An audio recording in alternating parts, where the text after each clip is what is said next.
and Nan are in their 60s.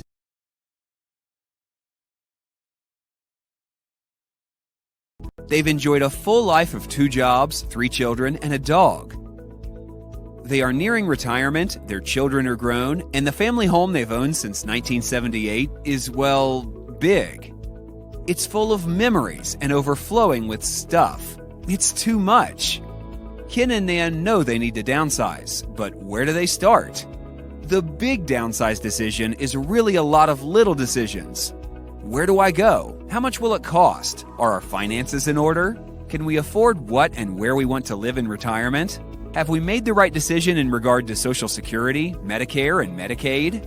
Who should be responsible to assist us with legal affairs as we age? The house is both a loved home and a looming problem. As much as Ken and Nan cherish the memories, it's just too much to care for, and it's increasingly unsafe. A routine trip up the ladder to clean the gutters almost caused Ken a serious accident. Nan knows that taking the laundry basket up and down the stairs is just inviting a fall. The biggest challenge of all, what are we going to do with decades of accumulated stuff? Ken and Nan thought their kids would want their heirloom furniture, but the kids say no, not their taste and style. Can we sell it? What charitable organizations will come get it? Are there places that our household items can be reused and enjoyed by another family? Is there anyone to help us clear out, lift, and organize? The decisions are overwhelming, and the result is paralyzing. Ken and Nan know they need to start somewhere, but just don't know where, and they aren't sure they can do it alone. Their kids love them, but live in different states. Their daughter, who lives close by, helps them when she can, but is busy with her own family. The emotional stress is great. Ken and Nan don't want to leave what's comfortable. They don't want to walk away from the life they've loved. They don't feel old, but recognize that they need to make these decisions while they can. They know that if they aren't proactive, a medical crisis may make emergency decision-making a reality, or worse, their kids may have to clean up and clean out the house when they're gone. The Kathy Cairo Group of Keller Williams Greater Columbus recognizes the challenges and has answers and resources. The DownSize Columbus seminar was created to help Ken and Nan and the thousands of downsizing homeowners like them. Selling hundreds of homes a year, the Kathy Cairo Group is your transition consultant. Ken and Nan called the Kathy Cairo Group. Kathy Cairo Group Realtors have networked a large group of Central Ohio service providers, all of whom have the downsizer in mind. Legal, emotional, residential, financial, and medical to meet Ken and Nan's need. Ken and Nan attended DownSize Columbus and met the DownSize Partners. DownSize Partners have local trusted reputations and recognize the challenge, opportunity, and pitfalls of maneuvering through the downsize transition. Ken and Nan scheduled an appointment with a member of the Kathy Cairo Group. Their Kathy Cairo Group realtor listened closely. Their timing and needs were identified and resources and help provided. When they were ready, Ken and Nan met with the Kathy Cairo Group realtor who gave them the current value of the home, detailed the cost of selling, and helped determine the best timing for their sale based on their life schedule and needs. They found a beautiful condo community and a new home that fit their lifestyle perfectly. Ken and Nan now realize that they aren't alone in their feelings of being overwhelmed. But by getting started while they are healthy enough to guide the process, they discovered that the future was bright. Today, they enjoy a simpler, stress-free lifestyle of new friends and time for hobbies and each other. Their kids no longer worry about them and enjoy visits with mom and dad at their new home. Ready for your downsize? Contact the Kathy Cairo Group at www.ourohiohome.com to arrange your in-home consultation. You can find and register for upcoming DownSize Columbus events by going to www.downsizecolumbus.com. These simple contacts are the first steps to your next chapter in fulfilling your life.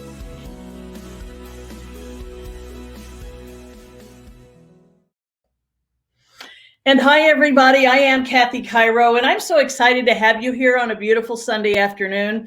I'm the lead agent for the Kathy Cairo Group, and we are thrilled to welcome hundreds of homeowners to our DownSize Columbus event today. This is actually the 9th year we've done DownSize Columbus. And in 9 years in Central Ohio, we have had thousands of homeowners come to an event just like this to learn how to downsize. And we hope today that you get a lot of information that makes this transition easier for you. I want to start by welcoming the corporate sponsors of DownSize Columbus. With me today is Anne-Marie Steeman. She's with Mutual of Omaha Mortgage, and she is going to tell you later on in today's event how you can double your purchasing power. Why don't you say hi, Anne-Marie?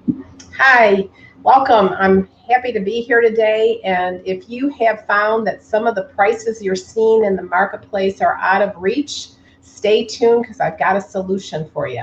Thanks for having me.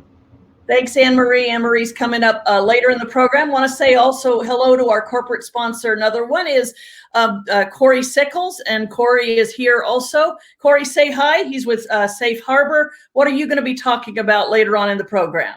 Well, first of all, I'd like to welcome everybody today. And I'm going to actually be talking about some of the key essentials for a successful retirement from the financial standpoint. I look forward to sharing some of that insight with you guys today. Thanks, Corey. We have experts today from the legal, emotional, medical. I want to start, though, talking about my area of expertise, and that is residential. The Kathy Cairo Group has been in Central Ohio for almost 25 years. As the leader of that group, we've sold thousands of houses for you and your neighbors. And starting in 2013, we really began focusing on the downsizing homeowner. Well, also since 2013, we've seen our Central Ohio market go from a recession to, wow, what a wild ride it's been. If you're sitting out there today, you know you've had neighbors, friends, everybody selling their home. And when you hear what it's sold for, what it's listed for, no doubt you've said, wow, I can't believe what's happening in today's market. So today I kind of want to give you an overview of why that's happening in today's market and what it means for you. So first of all, I want to talk about, is 2021 your year to sell? Let me talk what that means for you. What is it like to be a homeowner in 2021? Well, first of all, it means that if you are sitting at a poker table and you have all the chips on your side of the table, you get all of them. What we tell buyers in this market is that when a listing is a new listing, there is absolutely no negotiation, meaning everything that is a win, W-I-N, in the purchase contract goes to the seller side, or you have no chance of getting a home. So all of the chips in this poker game move to your side of the table. What are those chips? Well, we're going to talk about those. But first of all, I want to talk about why that's the case. If you understand supply and demand, it's quite easy. We simply have huge demand for houses and undersupply.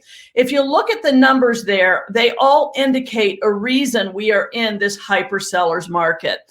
Number one, we should have 15,000 homes on the market in our multiple listing service in Franklin, Ohio, Franklin County and surrounding counties. So 15,000 is normal. That means that there's an even supply of buyers to houses on the market. Well, the next number is 30,000. During the recession, which was 2005 to 2012, we went up to 30,000 homes on the market. And what that means is that we doubled the amount of homes on the market. And if some of you lived painfully through the recession, you know that that was the time when homeowners were getting lowballed on offers. They were having to write checks to sell their homes, and it was not a good time to be a homeowner. Well, now the next number is 2.78. What is that? That is interest rate right now to buy a home in Central Ohio. 2.78 is almost free money. It's historically low. And what that has done is bring thousands of home buyers into the market. The next number I want you to look at is 6. If you own a home that would sell for roughly $500,000 or less in Central Ohio, average days on market is 6. That means literally as soon as you put a sign out, you are getting offers and your home is going into contract. What is that next percentage? 106. If your home is priced right, and if you get an offer in those first 3 days, your home is going to sell on an average at 106%. What does that mean? There's no negotiating down in price. Buyers are having to go up in price. 8.5%. What is that number? That's the average appreciation Central Ohio homes have seen since 2015. And just to give you something to compare with, we used to be thrilled at 3 to 4% a year. 8.5% your homes have gone up in value. And finally, if any of you are and live in Reynoldsburg, you recognize that last number. 43068 is the zip code for our own Reynoldsburg, Ohio. Why do I put it on there? Because it is the second highest, second hottest zip code in the nation. Number 1 is in Colorado Springs. Number 2 is Reynoldsburg, Ohio. Why is that? Because Reynoldsburg still has affordable housing and young buyers are flocking there. So if you're listening today and you have a home in Reynoldsburg, you can almost be guaranteed dozens, and I mean that, dozens of offers on your home. Look at that one number right in front of you, 1,250. That's how many listings we have on the market today. Now remember, I told you we need 15,000 to be even. We have not hit 2,000 this year. Now for the past 8 years, we've hovered right around 5,000 homes. We thought that was difficult and it was a very strong seller's market. This year, that's dropped down to 1,200, ranges between 1,200 and 1,300 homes on the market. So that is incredibly powerful numbers for you as a homeowner. Now, what does it mean to win in this market? Now, obviously, you know, to win, it means you get the highest price on your home. That's the way most homeowners think. Well, I'm going to get a high price on my home. But what a lot of people don't understand is that there are other terms in the contract that are just as important that you don't often think about. Here's a list of them. These are all in our purchase contracts. In a seller's market, you should not only get highest price, you should get the type of financing or choice of lender that is most to your advantage, or perhaps cash buyer. You should be able to get a buyer who's going to waive doing any repairs on your home. In fact, in 2021, we're seeing an increasing number of buyers waive the home inspection altogether just to get a house. You should be able to get a buyer who doesn't care what your home appraises for. They have cash and they're willing to bring that cash above appraised value to buy your home. I have never seen that in 25 years of real estate. And I know realtors who have been in the business 50 years. They've never seen that. 2021 is bringing us the buyers that are so desperate for a home, they will take the appraisal dollar figure and throw money on top of it. I wrote an offer for a client yesterday. The list price on the home was $325. We offered $380. We waived the home inspection altogether, and my buyer also agreed to give the seller $20,000 in extra money to cover their closing cost. So this $350 home is going to ultimately net the seller, if our offer's picked, and I'm not even sure it will, $400,000.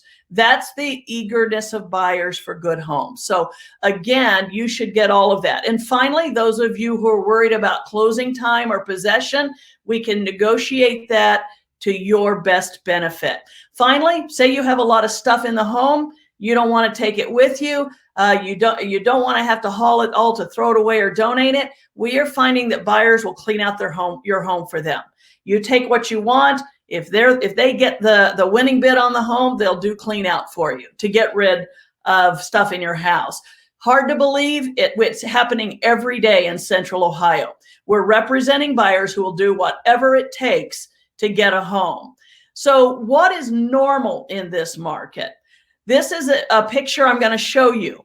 This is a house my team listed a few weeks ago, and we no longer even print out all the offers. We respect trees too much. We don't want to waste all the paper when only one offer is going to win. So this Excel spreadsheet shows you the way we present the offers to you, the homeowner. If you'll notice, this is one page of 3. This particular home got 26 offers on it. This shows you offer number 8 through offer number 15. This home, by the way, was listed at 185. You'll see there isn't a single offer that is under 200. So this particular buyer ended up getting homeowner ended up getting 226 for his home. The other things I point out to you is that many of them have waived the home inspection or repairs altogether. They're all pre-approved buyers. And I want to point it where it says appraisal. See where it says 5,000 in gap funds, 500 in gap funds, 10,000 in gap funds, 8,000 in gap funds. What that means is that buyer is saying, if the home doesn't appraise, we'll give you an additional $5,000, $8,000, or $10,000. So again, that is hot off the Kathy Cairo Group print shop. We just had that home a few weeks ago in contract. And that just gives you an idea of the kind of offers that homeowners are getting and what it looks like on our end. So here's the big question, though. Once you have sold your home, where are you going to go when that home sells so quickly? Well, here you go. The equation is, in a great seller's market with nothing on the market, you could end up homeless. And that's another thing I haven't said in 25 years. But the truth is that unless you do have a few options, but with very little on the market, you need to be prepared for some of those. Let's look at option number 1. I call this the Tesla option. This is if you have the ability to buy a home before you sell yours. That's wonderful because you can start looking, you can find your home, you can buy it, you can even move into it and then turn around and sell your existing home. Unlike the early 1990s, when we used to prepare you to be holding on to your original home for several months, this is a market I can say to you, nope, we will have that home in contract and you will very likely close within weeks of closing on your new home. So that is the best option if you are qualified and able to do it, is to buy a home before you sell yours. The next I call the Toyota. This is one that allows you, because you have so many buyers who want your home, to negotiate some time with them to stay in your home for up to 60 days after closing to give you time to find a house and close on it. However, if that buyer has a mortgage, their lender is not going to allow them to rent back to you for any more than 60 days. So if you haven't found a home, you're back to number 3 is the next option. And that is, you're going to have to move twice.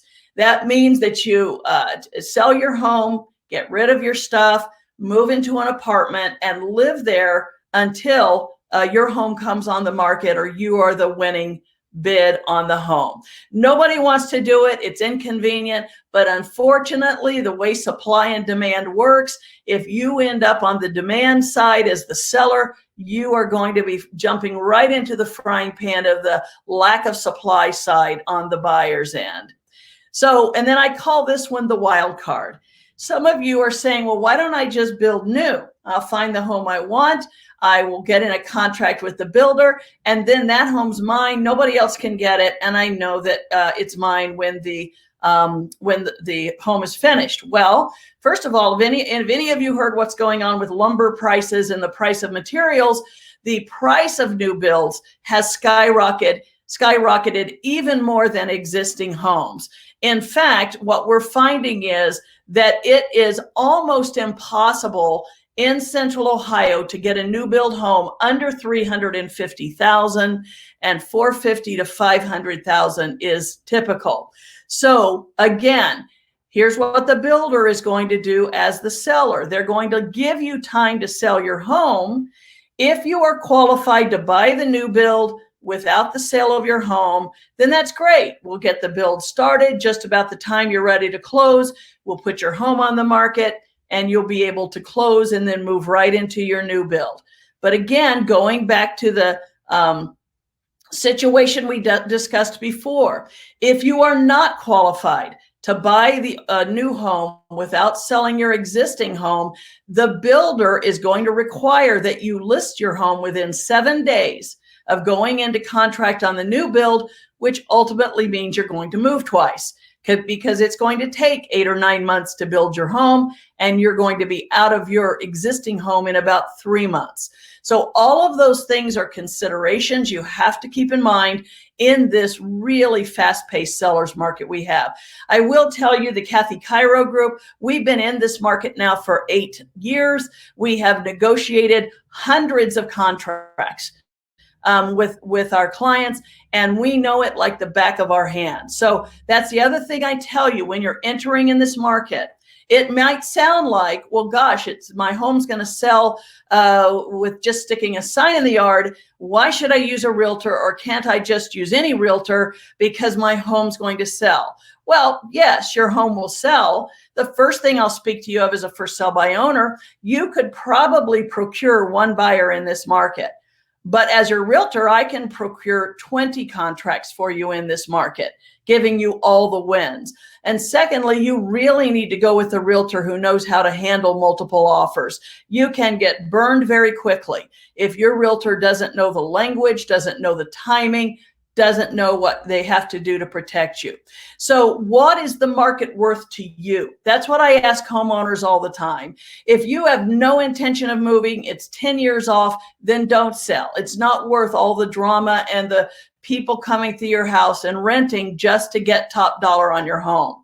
But if you are already thinking that this move needs to happen in the next 2 years, either health reasons, age reasons, daughter's getting married, son's graduating from college, then you will never have a better time to sell your home than right now. You will never have an opportunity where your home is a hotter commodity to buyers than what it is right now.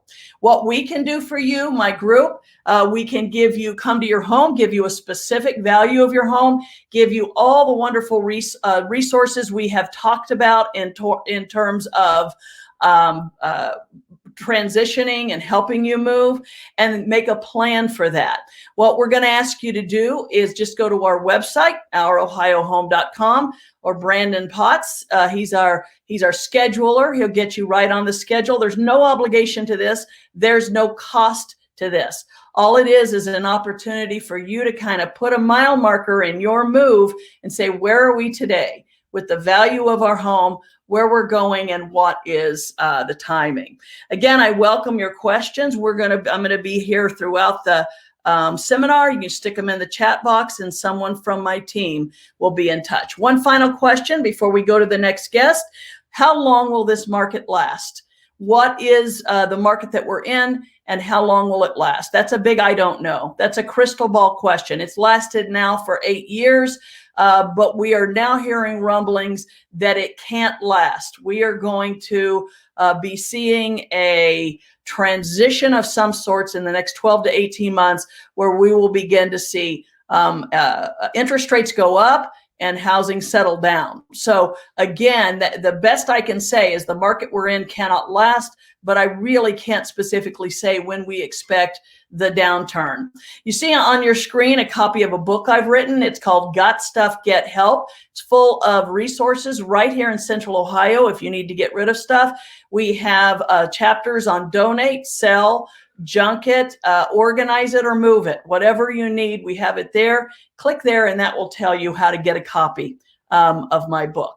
So again, that is giving you an overview of the residential, and we would love to meet with you. Coming up later in the program, Anne-Marie, Corey, and Chris are going to talk to you. Anne-Marie, why don't you touch on something that you're going to share here in a little bit? Hi, thanks, Kathy. You know, to your point about the building being very expensive today, how would you like to build a $400,000 home for about $200,000 out of your pocket? That's what I'll be sharing with you a little later. Look forward to it. And how about you, Corey? You're coming up too. What kind of tips are you going to be sharing here in a little bit? Well, you know, one of the things everybody wants to do is maximize Social Security. And I'm going to show you during my presentation on how you're going to be able to maximize those benefits for your retirement. And then we have Chris Davis. Chris is always the rock star at this event because he's the guy in charge of getting rid of your stuff. So Chris, tell us what you're going to share here in a minute. Well, Kathy, if you can imagine, people really, really want your house, but it's hard to believe, but they really want your stuff, and maybe even Beanie Babies and collector plates and Elvis on velvet. Who knows? So stay tuned. All right, we'll have Chris back here in a moment. Our next guest is going to tell you how to take your house from ho-hum to wow. And I'll tell you, even in this market, every home will sell, but the wow houses sell for the most. I want to introduce you to Sarah Bean. She's a stager and redesigner, owner of Altogether Lovely Home Staging. Hi, Sarah. Tell us about what you do to homes.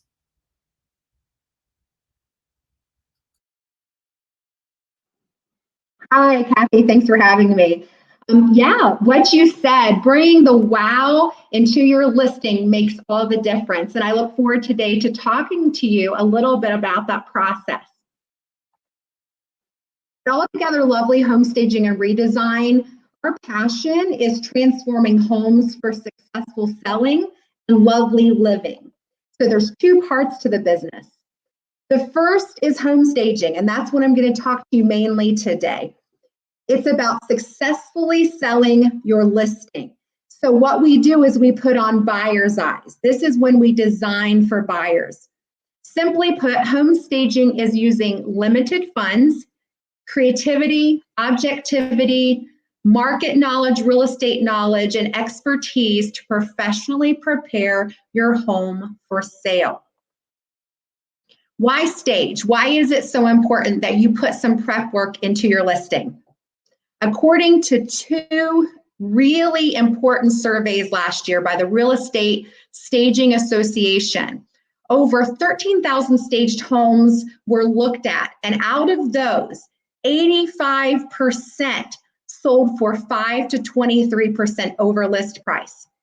The next survey showed that almost half of 14,000 staged homes sold for 9 to 30% more than their unstaged neighbor.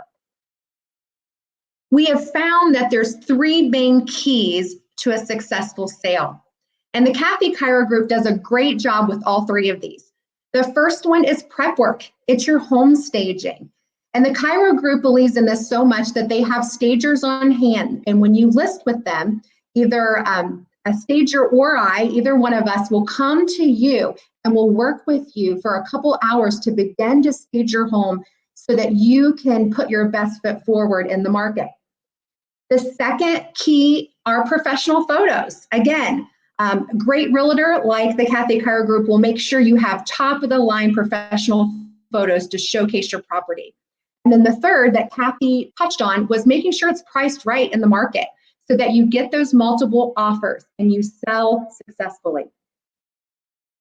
When I come to your home as a stager, what we do is we put on buyer's eyes and we begin to make checklists for each room in your home. We look at furniture flow and how is the buyer going to approach the home emotionally. When they pull up into your driveway, what is it that they see that draws them in? When they walk into the front door, where do their eyes go? What pulls at their heartstrings?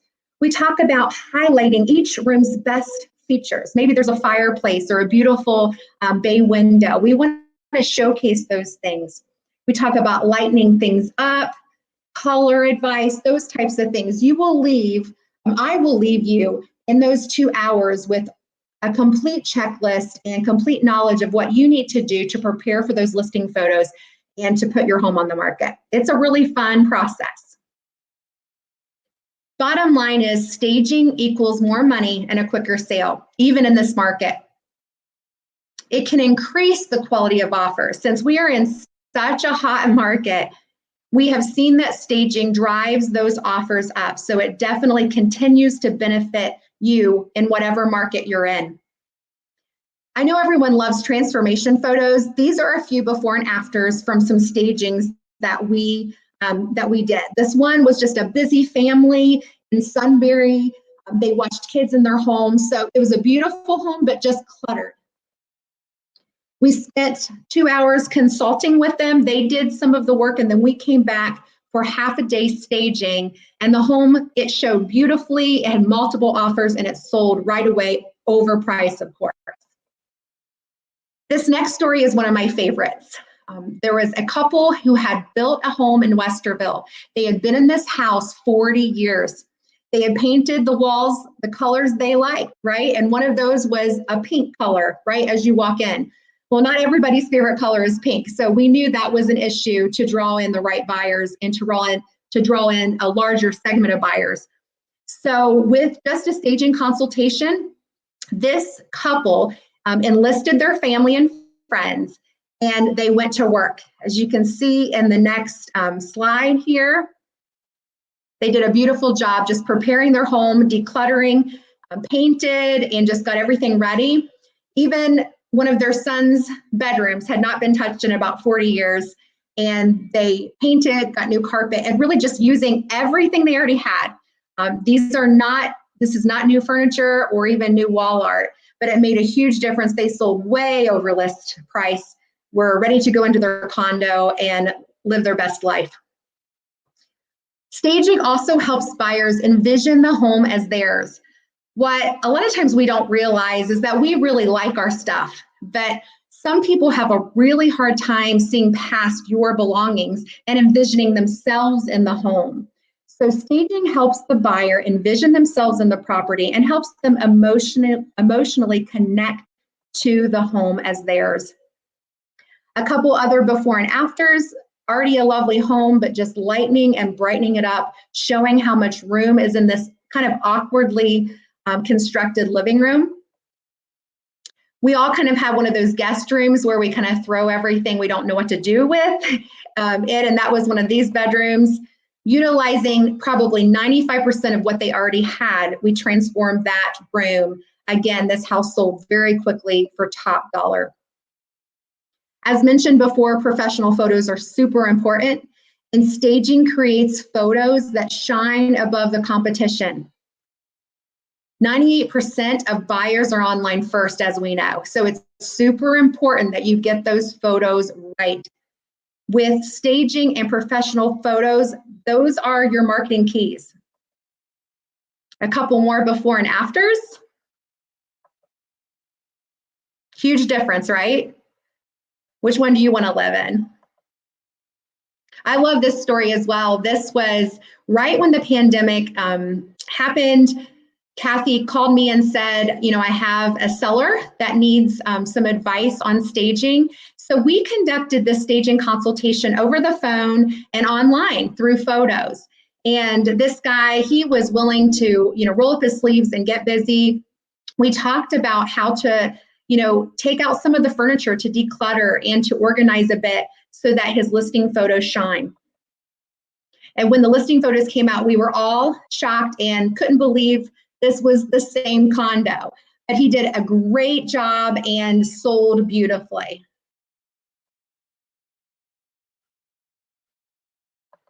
Staging empowers you to be a relaxed, confident seller. And that's super important because let's face it, moving can be stressful. I've done it. I know how hard it is, but it's worth it when you see the benefits that happens. Staging pays for itself. Whatever money you're putting in to this process, it comes back to you in multiplication. And we know that top dollar and a fast sell equals happy you. If you're thinking of listing, you can download my staging cheat sheet. It's under handouts, and it can get you started. Whether you're looking at doing this the next few months or in a year or two, these practical step-by-step recommendations will help you get started in decluttering, getting your home ready for listing. Another part of my business is redesign, and it's kind of a fancy word for interior decorating. But this is when we design for you. So we're no longer just looking at the buyer, but how do you want to live right now? Maybe you're looking at selling in the next 3 years or 5 years. You want to enjoy your home now. We can help transform your home and do some updates right now. You don't have to break the bank.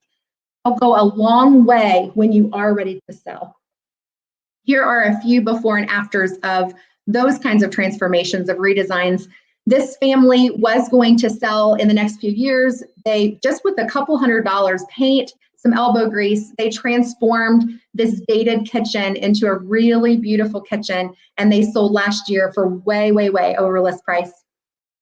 Here is a couple that is entering retirement. They had some older colors on their walls and they wanted to lighten and brighten it up. We did some updates, and so when they are ready to sell, they will be way ahead of the game. Another transformed kitchen. Here was just a bedroom that was kind of tired, had those earthy colors, and just needed an uplift. Again, ready to sell when they are ready. Upstairs bathroom. It's so important when you're looking to list your home or you're wanting to make certain updates to your home for a good return on your investment to find the right stager and redesigner, and I would love to help you. So please contact me. My information is on the handouts and on the screen. I would love to help you. Thank you so much, Sarah. And also to those of you in our audience, Sarah is one of our team of stagers that we provide complimentary to you. If you list your home with Kathy Cairo Group, we ask Sarah to come out and visit you to walk through your home with you. Also, Sarah's going to be, if you want to click there, you'll see an offer to get a free $100 home goods gift card. Coming up a little later in the program, I want to introduce you to Tim Jarvis with the Jarvis Law Firm. Tim, hi, and why don't you share it with our audience a little bit about what you're going to be talking on here in a little bit. I don't see Tim there. How about Jill? Jill, are you with us? What are we going to be talking about with you here in a little bit? Absolutely. Hey, Kathy. Hey, everybody. I see a lot of the poll questions are coming in. People want to know what to do about their stuff. And so I'm here to give you some tips that you can put in place today that will help you get rid of some of your stuff. And Corey's going to be talking with us here in just a little bit. Corey, what's some other things you're going to talk to us about in a bit about wealth and wealth management? All right, I don't see Corey. Let's go on. Oh, hi, there he is. Hey, Corey, what are some things you're going to be bringing up? Well, I'm going to end up talking about your risk score. It's so important to make sure that your investments are allocated exactly the way that you should want them from a risk standpoint. All right, thanks, Corey. Our next guest is going to be talking about that topic that Jill just mentioned, getting rid of stuff. We find when we meet with people, that's probably the number one problem they have. So if that's your problem, don't be ashamed. Everybody does. That's the reason we've partnered with Auction Ohio. Chris Davis is here to tell you a little bit about the auction method of selling and how your stuff could not only, you could get rid of it, but probably make some money off of it. Hi, Chris. Hi, Kathy. And folks, thank you. Appreciate the opportunity to be with you this wonderful, wonderful sunny Ohio afternoon. And so we're going to talk for a few minutes about, the personal property and those things that you have in your home. We're going to have a video that we're going to show to you shortly as well, I do believe. But we're going to talk about some of the changes. And so what Kathy's been talking about in real estate and the impact of the market as far as supply and demand, we're seeing some of those things happen in personal property as well. So what used to be some struggling assets, so some furniture and some other things that might be a little bit outdated, those markets are remaining strong, and it's just because there's been a lack of supply. So last year, if you tried to buy a new washer or a new dryer or a new refrigerator or a new freezer, you probably had some challenges. And the reason for that was they just couldn't manufacture it when the warehouses were shut down for a period of time. And it took a little while for that supply to catch up. And you couple that with, what I call or term the COVID collectors. And so we had a resurgence, quite to our surprise, of folks who I think, quite frankly, just got bored and decided maybe they'd collect something and decided maybe they'd collect something from their childhood memories, that's pretty normal, right? That's the norm. When you look at the generations that collect things, they really do collect their memories. And so if you know anything about Pokemon and Pikachu and Kangaskhan Khan, or if you look at some of those Transformer toys and those things that were part of those young middle-aged adults who now have some cash to spend, we watch some of those markets surge. We also watch some of those markets return for some of the more traditional collectibles too. So kind of interesting in that part. So what I want to talk about is the what ifs of the world. So what if it was easy to downsize, right? More important, I think, is the question, what if you don't downsize? What does that really look like? Because I think that's the real question.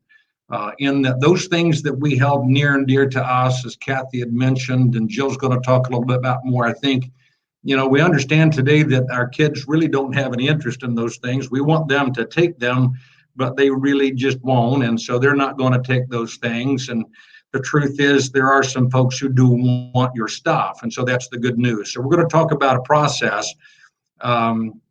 Here we go. So this slide gives you a real quick snapshot of what the demand or what the appetite is for those things that you have. And so in our world today, most of this is Central Ohio. We actually pushing close to about 95,000 bidders today that buy from us who are registered on our site. We run on average today about 8 to 10,000 daily visits from folks who are kind of browsing or looking or have an appetite or have a need for those kind of things. Majority of those folks are in Central Ohio. We're doing somewhere between 150 and 175 auctions per month currently. And we do all of that work on a percentage of the sale of your things. And so we look at the value we just talked about. The process is fairly simple. We do it all. If I could say it in one quick, simple statement, we really do it all. And that process literally is photographing and describing those things that you want to sell. And then we load those things onto the platform for the world to see and for the world to interact with and to buy those things. So the process really is an online virtual sale. It is no longer brick and mortar. It's no longer the live auction. We're not taking things to a live auction facility. We're not setting your things out in the front yard and putting the porta-john at the end of the driveway and the concession stand and inviting all of those folks to your neighborhood to stand on your front lawn to buy those things any longer. It's a virtual, it's an online, it's a better way to sell. That's how they want to buy it. And so that can happen in this better way at your place or ours. And I'm going to touch on that topic just briefly. We can sell things from your location. There's no sign that goes in the yard. The address is not posted. We literally catalog those things that you want to sell, put those things onto the website, and no one comes in your home at all. So we can eliminate that interaction for folks who that becomes a concern for. And then we can sell those things at our location. So let me back up a step. So selling it at your place is probably at about a 10 to 15 day process start to finish. So that can happen after your house is in contract, by the way. Or we can sell those things from our location. And so in selling those things from our location, we literally are going to come in and pack those things up, move them to our location. That's option one. Or you can bring those things to us, and you can bring those in little bits at a time. And we'll, again, take those things into the warehouse and sell those things in an online world.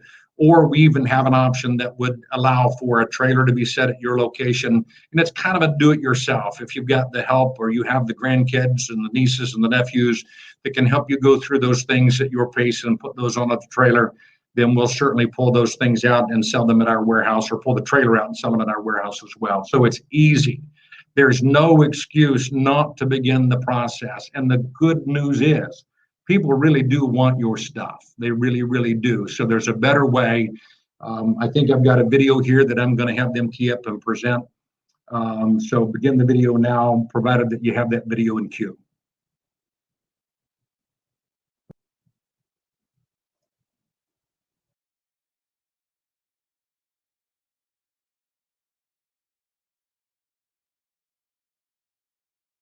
auction business and a family-run business. Probably the greatest gift that I took from that was not learning the auction business, but a work ethic. And I think that work ethic for us today is probably our greatest strong point. We've built a company around that. Auction Ohio was founded in 1997 in Columbus, Ohio. At that time in the auction world, we began to see the differences and the changes, and we decided that this is how we're going to do it, and this is how it's going to be better.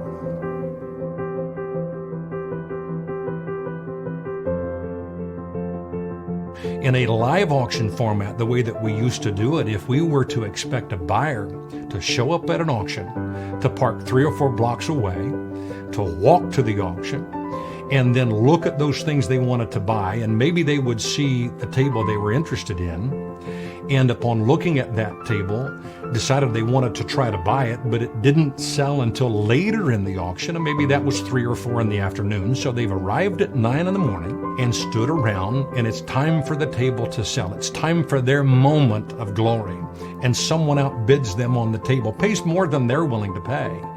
They leave in frustration, drive all the way back home, and at about 6 in the evening, sitting around the dinner table, the conversation is a little like this: we're not doing that again. And that's the world we live in today. The first event that happened in our world about 5 years ago was we had a company that came to us and needed to sell some equipment. And prior to that, we had conducted many auctions in a live and an online format simultaneous. We had never done an auction that was just online bidding only. And so my comment to the owner was, I'll be happy to do that. I don't think it's going to be a very good outcome. And much to our surprise, when that auction was concluded, the prices were very, very strong. The experience was very, very favorable. It was very good for the buyers as well as the seller. And so we decided at that point that there's a reason to look at moving into an online auction format only. Things are changing, and they're changing fast, and as a result, we've embraced that, and we found a better way to be able to sell things.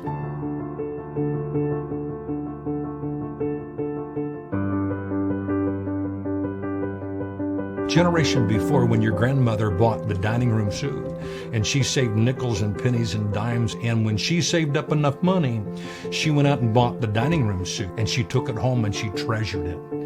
Every experience in life and family in that generation happened around that dining room table. Every memory that she had, every family sat down for dinner. That doesn't happen today, but that's what did used to happen. The next generation says it's just a dining room table. It's okay. I'm going to put it on Craigslist, or I'm going to put it on eBay, or I'm going to donate and give it away. I don't care. I'm just done with that. I'm finished with the table.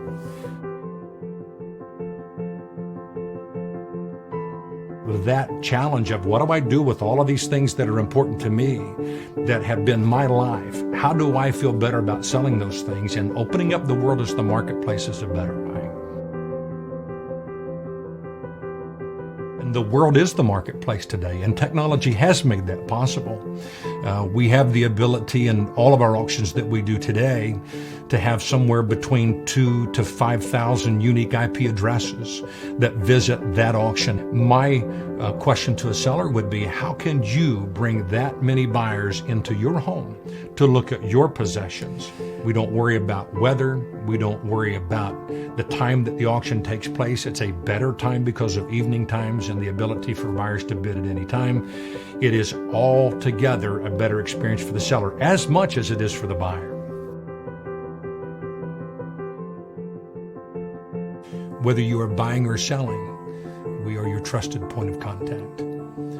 AO Auctions is a one-of-a-kind auction experience.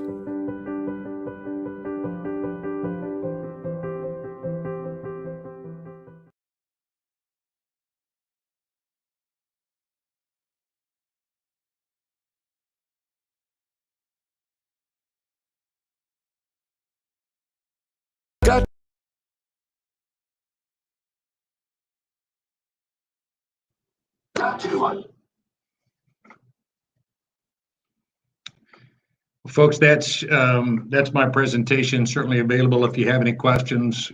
Put those into the chat box. Kathy, thank you so much for your time this afternoon. Appreciate it. All right, Chris, thank you. I want to tell you too. I don't know, Valerie, we're going to be able to get that spot going on the too much stuff.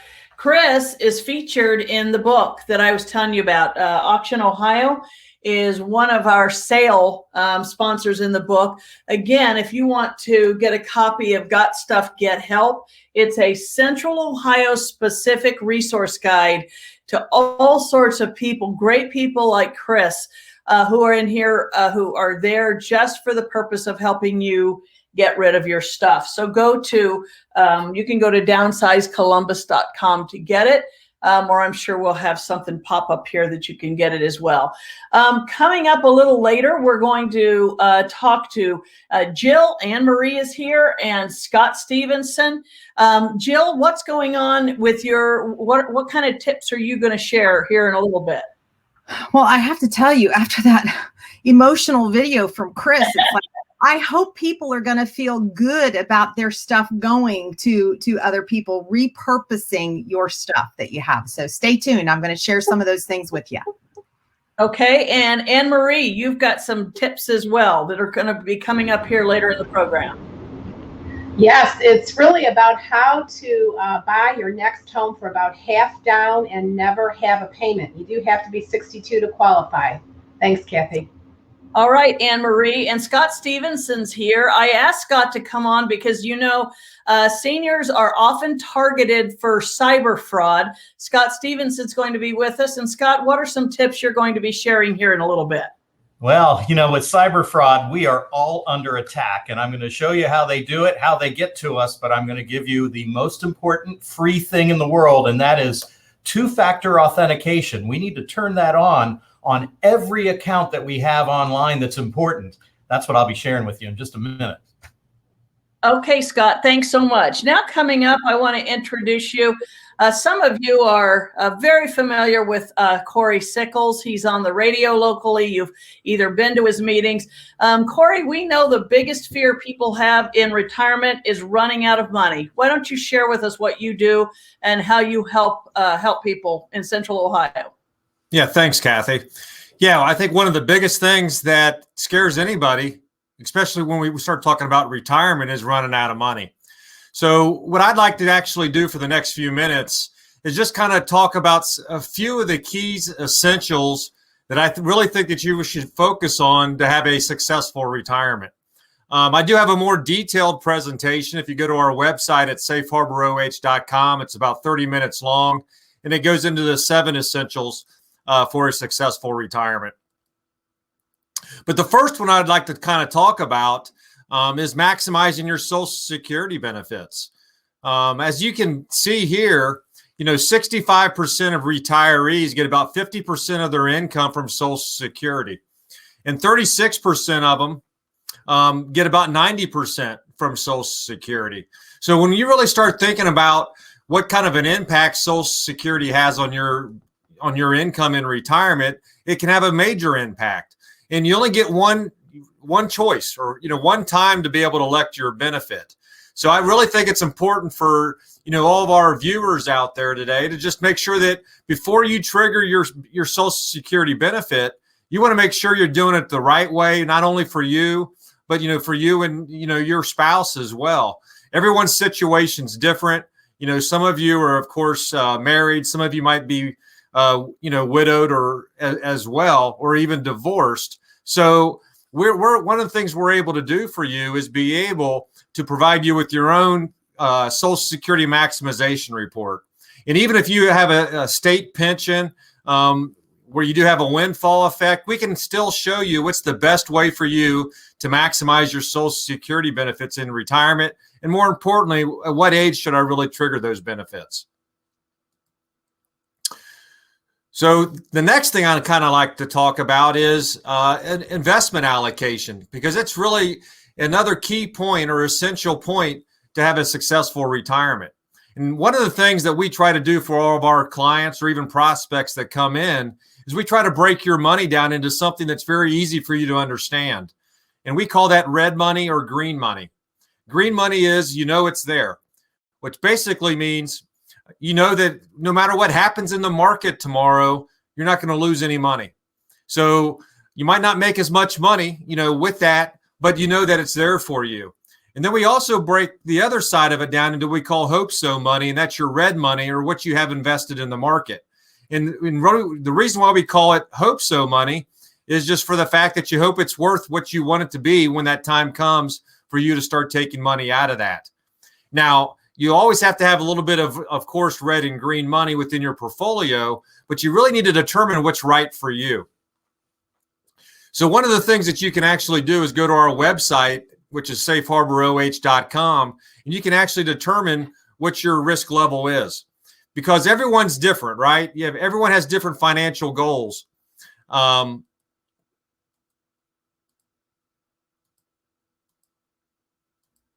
You kind of jumped ahead on me there. Everyone has different financial goals, or you're in a different life stage, or you have you're in a current situation. But at the end of the day, you're going to get a score, and you want to make sure that you're allocated to that score. And of course, one of the things I find out is as you near retirement or as you get closer to retirement, you're going to find that you probably get a little bit more conservative because you don't have the time, if the market does drop, for it to come back. Now, you can go to our website, as I said, at safeharboroh.com. There's a place for you to actually determine your score. It's 11 questions. It's pretty simple in order to do. But feel free to visit our website to be able to find out what your risk score is. And then we can show you on really what you should do with that to make sure you're allocated the correct way. Now, income planning. Of course, that's a huge part of making sure that you're going to have an essential part. And what I would end up saying here is, and as you can see on this graph here, is you can see John and Jane, they have Social Security, they have a pension, and then in that light blue section there, is really the additional income that's needed in order to get to your, in order to maintain the level that you need to pay your monthly bills as well in retirement. And where's that money going to come from? It's really going to come from what we call your green, yellow, or red assets, but it's all the money that you saved. And it's very important that you understand on how you're going to be able to accomplish of meeting those income needs based upon what you're taking out of your accounts or portfolios.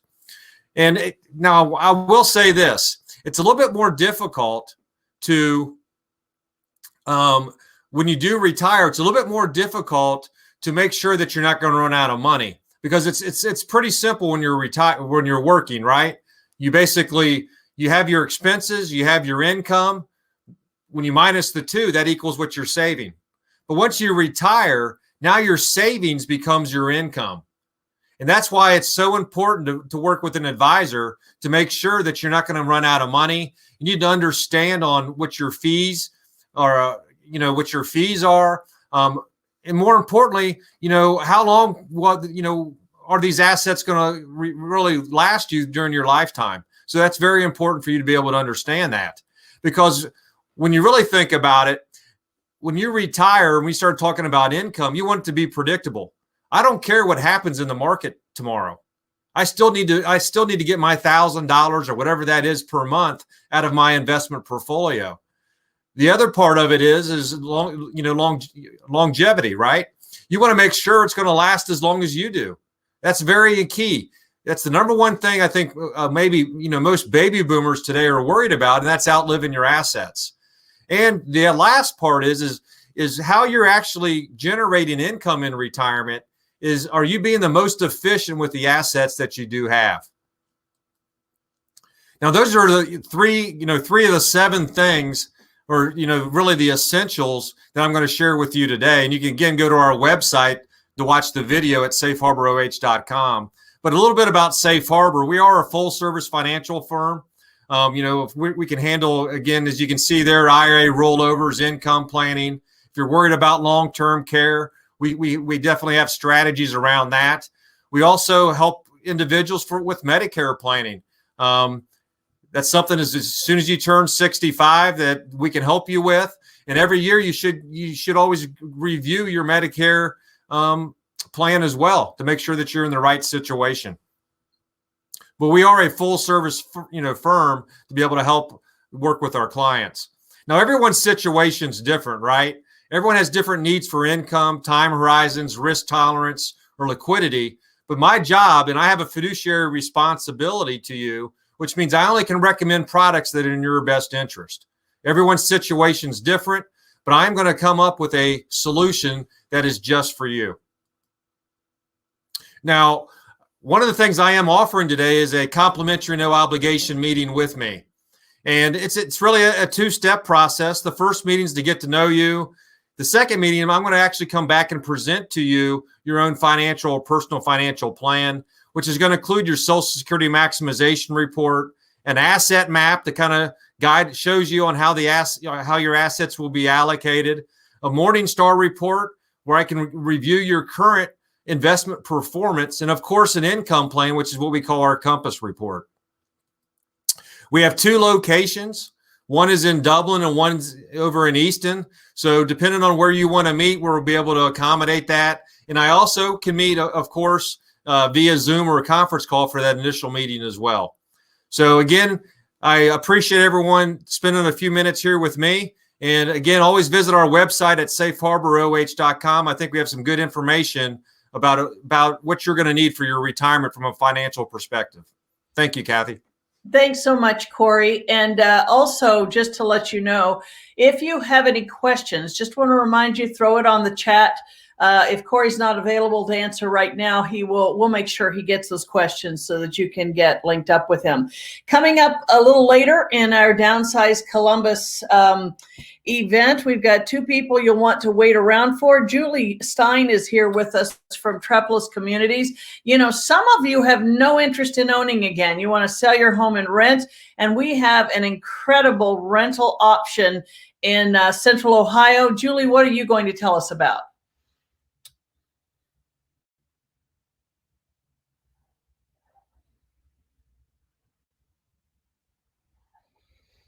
Than a bicycle, and in active adult living.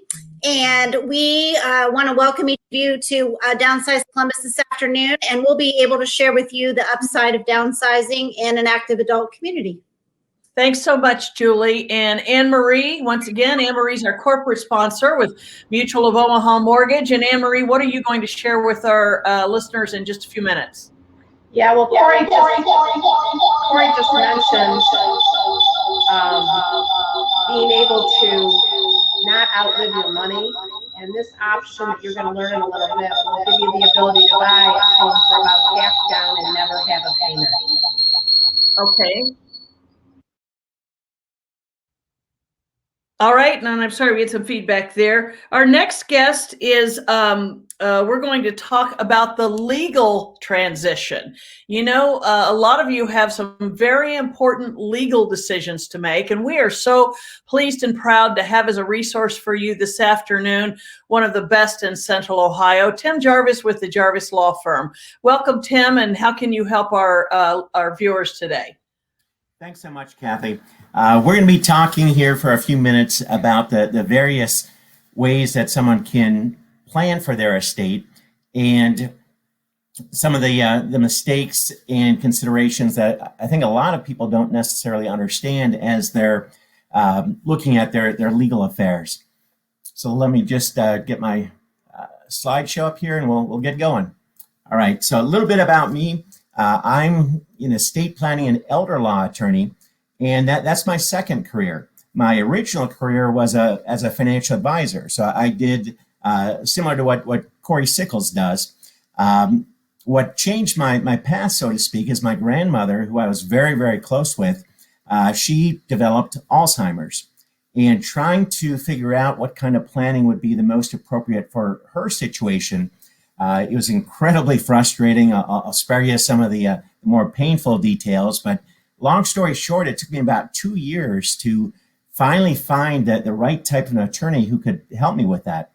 And going through that process is what made me decide that I wanted to help other families who are going through a similar situation. So I went to law school specifically to become an elder law attorney, and we've been practicing now for about 17 years. We've got 3 locations in Ohio. And one of the biggest complaints that people have against attorneys is attorneys oftentimes just make things way too complicated. And their presentations are filled with legal jargon, or what I like to call mumbo jumbo. So we're taking a very much different approach for our presentation here today. We're making the comparison with legal planning and the ways that you can approach your legal planning with various vehicles that you could choose to take if you're going on a road trip. So we'll look at several of those options. So what vehicle will get you to the destination that you're trying to reach on this road of life that we're all on? We'll take a look at a couple of different options, kind of the pros and cons. So the first plan is what we compare to a backpack. This is the no plan. I think we could all agree that this is probably not the most prudent way to plan out your legal affairs.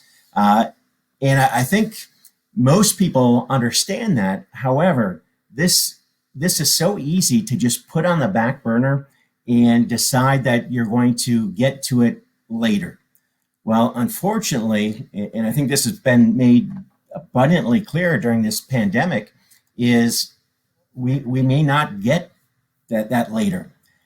If something happens before we get around to doing our legal planning, bottom line, it's going to make things a whole lot more difficult on those that you leave behind. So with the backpack, cannot move on its own. There's no protection from any of the elements you might face along your journey, wind, rain, snow, and sleet. There's no control over who gets what after you've passed away. There's no control over the pace in which you travel or the direction you're going. The backpack is just there. Now, this is the default plan if someone doesn't get around to creating their own estate plan before they pass away. So probably not going to give you the end result you were hoping for. The next plan, we compare it to the bicycle. You could choose to just hop on a bike and head off down the road. Now, with the bicycle, there's still no protection from the elements, the wind, rain, snow, and sleet. But with some help, it makes that journey a little bit easier. You're on a bicycle instead of walking. So this plan would include the will, which think of your will as the instructions you're leaving to the probate court to tell the court who you want your stuff to go to and who you want to put in charge of that process. But the thing to remember is if the will controls who gets what after you're gone, that is the probate process. And this is a process that you really want to try to avoid, almost like the plague. So with this plan, you'd also have a power of attorney, general power of attorney, durable power of attorney, same thing. A healthcare power of attorney, perhaps a living will, and a HIPAA release. HIPAA is just the healthcare privacy rules, and the HIPAA release authorizes your family members or whoever you want to be able to talk with your doctors anytime they think it's appropriate. All right, next plan is the convertible. So now we're getting a little bit of a more comfortable journey. Now, we compare the convertible to a revocable living trust, and there are many, many different types of trusts. This is just one of them. Now, this vehicle will allow you to bypass the probate process completely, which, by the way, the average cost to get through probate, once you've paid everyone who's involved with this, we're looking at generally anywhere from 5 to 7% of everything you own. Huge, huge expense. And in my opinion, quite frankly, waste of time and money. That's the other thing with probate. About 8 to 12 months is what we're looking at on average. So to bypass this process, this is one of the ways you can do it. Now, with this vehicle, you still maintain control over everything, and we can build in protections for your beneficiaries, meaning after you've passed away and they inherit whatever they're going to inherit from you, it's set up in a way that no one can ever take that inheritance money away from them. So we're talking about things like divorces, bankruptcies, lawsuits, meaning the only one who can ever get their hands on that inheritance is your beneficiary, and then only over their share. Obviously, you can name as many beneficiaries as you want to. So this plan would also include a will, but the only beneficiary name in the will is the trust. It's called a pour-over will. You'd also need a general durable power of attorney, healthcare power of attorney, potentially the living will, and that HIPAA release. And then the last plan we're going to look at, we compare this to an armored car. So this is what we refer to as the asset protection trust. Now, in addition to what the revocable living trust could accomplish for you, bypassing probate, where you still maintain control over everything, you can protect what you're able to leave your beneficiaries in their inheritance, where no one can take it away from them. But this particular vehicle will also allow you to shelter what you have from future long-term care expenses, whether that's nursing home expenses or even in-home care. But the cost of that care is substantial. If we're talking about nursing home care here in Ohio, we're looking at anywhere from $8,000 to $12,000 per month. So for most of that, if we're forced to shell out that kind of money, doesn't take too long before that really takes a significant bite out of our nest egg. In fact, the national average, when someone goes to a nursing home, if they're going to be there indefinitely, so I'm not referring to a short-term rehab stay, but if they're going to be there indefinitely, the national average is that person is completely out of money within 3 years or less. And in fact, about 50% of those folks are completely out of money within 18 months or less. So that's what we're talking about with the cost of long-term care, specifically nursing home care.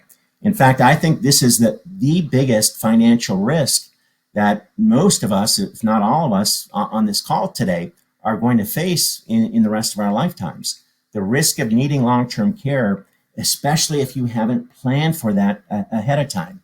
Now, granted, no one ever wants to have to go to a nursing home or any sort of care facility. But that doesn't determine whether or not someone will actually need that type of care. That all comes down to each of our individual health issues. So again, needing long-term care without planning for it ahead of time can be a really difficult situation. And financially, I mean, the money goes very, very quickly. So this particular vehicle, again, would allow you to preserve and protect what you have from a future long-term care scenario. Now that there's various rules involved with this kind of planning, obviously, we don't have time to go through all of that here today. But here in a second, I'll tell you how you can attend one of our presentations where we'll really take a deep dive into how this planning works, what the rules are if you don't do any planning ahead of time, and then the end results we can actually accomplish for our client families. So the thing to remember is with legal planning, a couple of points. You always want to plan for the worst case scenario and hope for the best. I think too many of us do it just the opposite. We're planning for the absolute best case scenario. The problem is if that's not what we get, the plan may not be strong enough to do what we really need it or want it to do. So we can help you determine what's the best and most effective way to get to whatever that final destination is you're hoping to get to. Now, regarding the presentation that I just referenced, that's coming up. That's going to be April 29th we've got two sessions. We've got one that starts at 11, again, April 29th, one that starts at 6:30. So a couple of ways that you can RSVP for this. First of all, you can just type in the word yes into the chat box, and my staff will reach out to you and make sure that you get that information. We get you scheduled for that. Or you can see on the screen there, we've listed our toll-free number. You can give my office a call. Or if you'd prefer just to send us an email, our email address is wecare@jarvisfirm.com. So again, April 29th, we'll be spending a whole lot more time going through the various rules with legal planning, the various issues you really need to make sure you're aware of, as well as the various tools that you want to make sure are part of your existing plan.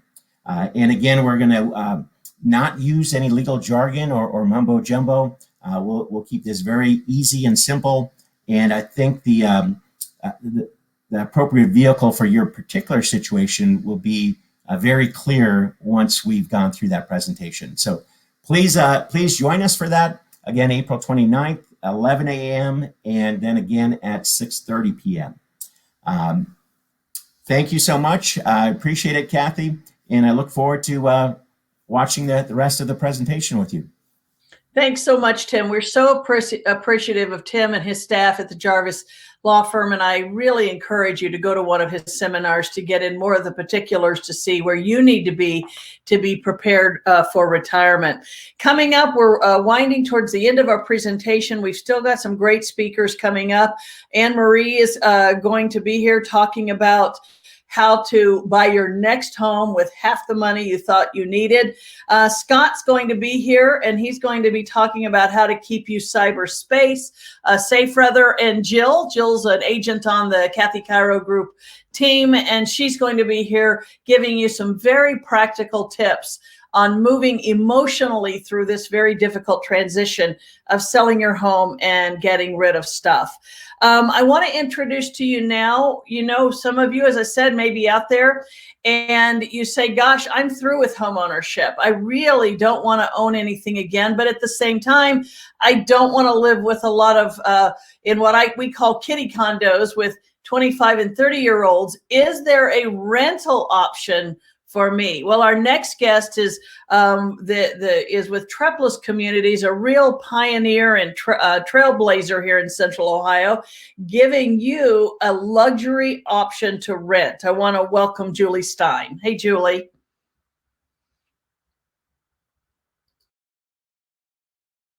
Has brought an exciting option for downsizers to Central Ohio known as active adult living, or 55 plus communities. And basically, we see that there are people that are renters by choice. They no longer want to manage the maintenance of a home, mow the grass, or shovel the snow, which may still happen, I hear, this week. But our residents really want to live in a neighborhood and belong to a community of active adults where life is really good. And active adult living communities are HOPA compliant, which means that we're age restricted and you're not living with children and you're not living with millennials. You're going to live with people who have similar interests to your own. And so with that, I wanted to share with you a little bit of information about our communities and largely show you that our communities offer very spacious and open floor plans with 1 and 2 bedroom single-story apartments. They have private entrances and oversized attached garages with every unit and no steps. So that's a real benefit. It will make you feel like you're right at home with lots of natural light, large walk-in closets for all of the stuff that you keep after you downsize, a gourmet kitchen with granite countertops and stainless steel appliances, which are stoves or actually even gas, and a powder room, laundry room, and in some of our units, our 1 bedroom and our 2 bedroom plus units, there's a home office or den if you're still working at home. So we know that you're going to want to live with us for a long time. Essentially, we've incorporated universal design elements in our properties that promote aging in place. And that means that you have wider hallways, you have lever handles instead of doorknobs, you have task lighting, you have elevated electrical outlets, zero entry into the shower, as well as entry from your garage into your home, and a lot more. We also have private spaces with every unit, indoor and outdoor spaces, so you can still enjoy the outdoors. Also, a big component of active adult living is this whole social capital idea, where you have this social engagement opportunity at this phase of your life where you've downsized from your home and, being a soccer mom and all of that. Life has changed, but you still want that social engagement with people that you know. So the Commons, as you see on your screen, is our resort style clubhouse. It's 5,000 square foot facility with a fitness center, a billiards room, a business center, a large patio with a fire pit, a catering kitchen. You can actually have some family events in our commons. Also, it's really just a great spot to have a luxury backdrop for, your private parties or some casual gatherings that you might have with your neighbors or friends. Our community calendar offers a robust social, fitness, educational, and entertainment event schedule. And every community has on-site management and maintenance that 24/7 they're taking care of changing the light bulbs and any of the things that might happen in your home. But we also offer you a 24/7 concierge service that can also really help you with anything that comes up that you need some assistance with as well. Now, Triplets Communities has taken really great pride in taking time to develop neighborhoods that are walkable, that are in a short distance to dining, entertainment, shopping, walking paths, and those favorite local landmarks that all of us enjoy.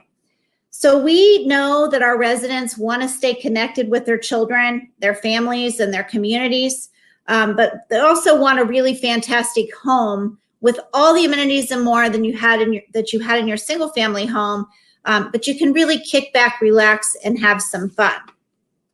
So if you're ready to downsize, but you're just not ready for a retirement community, we really offer this active adult lifestyle that is really anything but retiring.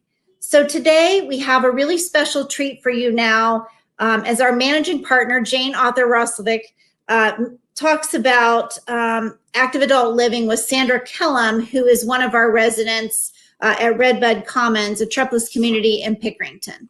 So take it away, Jane and Sandra.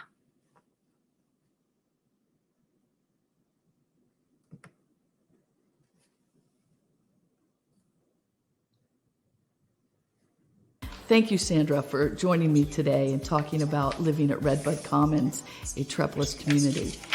DownSize Columbus is an event that we sponsor and have sponsored for the past few years, and we're excited to participate again this year. Well, thank you for having me. In November, I found out in very short order that I needed to sell my home, and it sold relatively fast in almost 24 hours when I put it on the market. And I happened to be watching a YouTube video, and this Triplets infomercial popped up in the middle of my YouTube, and I normally just hit skip, but something said you should watch it. I watched it all the way through, and this was on a Friday. I quickly finished what I was working on, took a lunch hour, and drove over here to the Pickerington area, which is where Redbud Commons is located, and walked into the office. And Brenda, who was amazing, took me around and showed me the community. I initially looked at a 1-bedroom, just fell in love with it. I left here. My son lives like 5 minutes from here, went and grabbed him and said, come take a look at this place. And he's like, Mom, this is really nice. But I wanted to be closer to him, so with a promise that I wouldn't just do pop-in visits. You lived in your own home for a long time. When you decided to be a renter by choice, what did you find to be some of the benefits? I kind of balked at the idea of being a renter because I had so much pride in being a homeowner.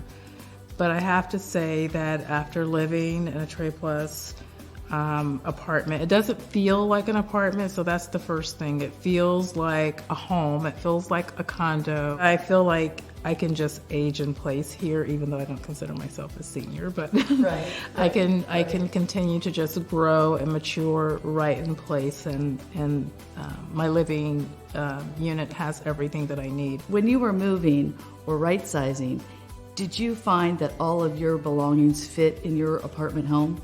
I don't feel like I gave up any of my space. I still have my private entryways. I still have a 2-car garage, and I've been here 4 months now, and I don't miss living in my home. I don't have the maintenance to worry about. It's been fabulous. And I didn't realize this before. When you're a homeowner, you're in it, so you don't think about like the maintenance and the lawn work, even though if you're in a condo community, they still do some of the lawn work, you want to do just to kind of have everything look nice. And even here, I don't have to worry about the mulching. They did the trenching last week, and I get watch the gentlemen out there. They're doing all of the lawn work. I don't have to worry about furnace upkeep or roofing or a lot of the things that you have to worry about and maintain as a homeowner. So it just gives me a little bit more time to enjoy life and to simplify how I go about living. One of the most important things about a Trepless community is the social engagement,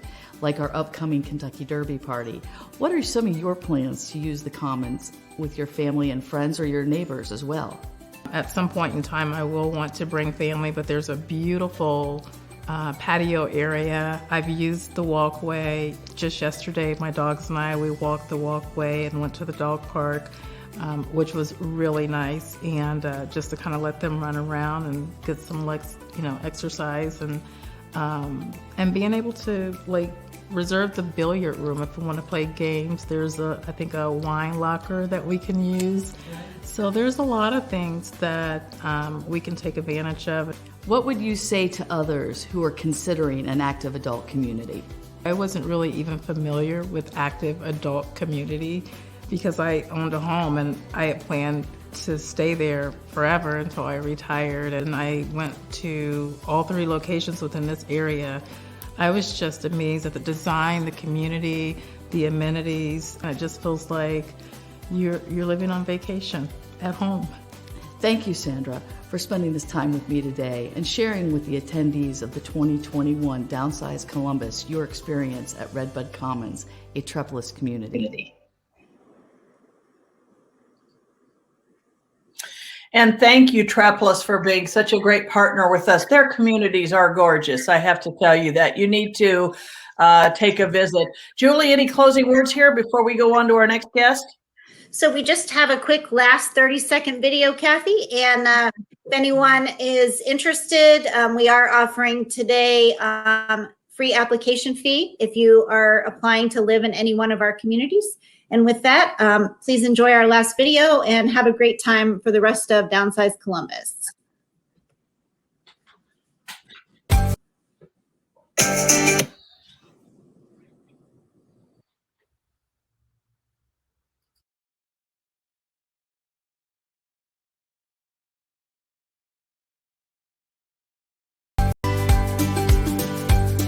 And this place was just so open and spacious.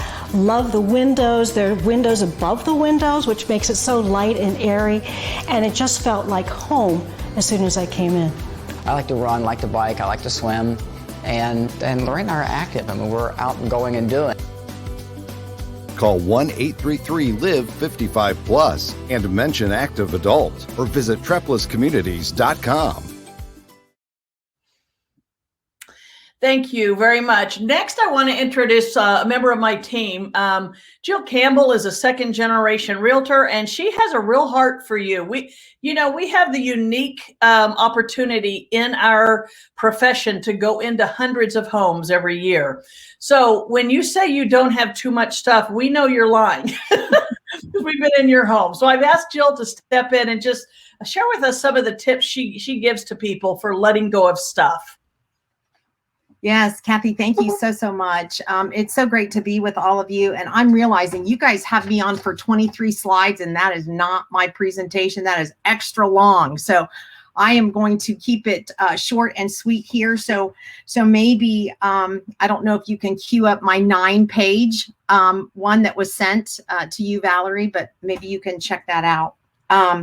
So anyway, what I want to talk to you about is decluttering your life, right? I mean, this is the thing, as I've looked at some of the polls that you all have been answering, is the idea of that we just simply have too much stuff, and what are we going to do about it, right? How are we going to deal with that? Well, here's what I can tell you is that it is not going to go away on its own. It just doesn't. We have to come up with a plan in which to deal with it. You are so good. You are so good. So yeah, what about my stuff? Not going to go away, right? Not going to go away at all. So we've got to deal with that. And I've got some plans that's going to help you with that. So let's look at some fun facts here about our stuff, shall we? Do you realize that we have 300,000 items in our homes right now. We could come and do an inventory and we're all going to kind of fall in that category. Home sizes have tripled since 1970. It is true. How about this? There are 50,000 storage facilities that are around the area that is 5 times the number of Starbucks. How many of you feel like driving down the street, there's a Starbucks on every corner, right?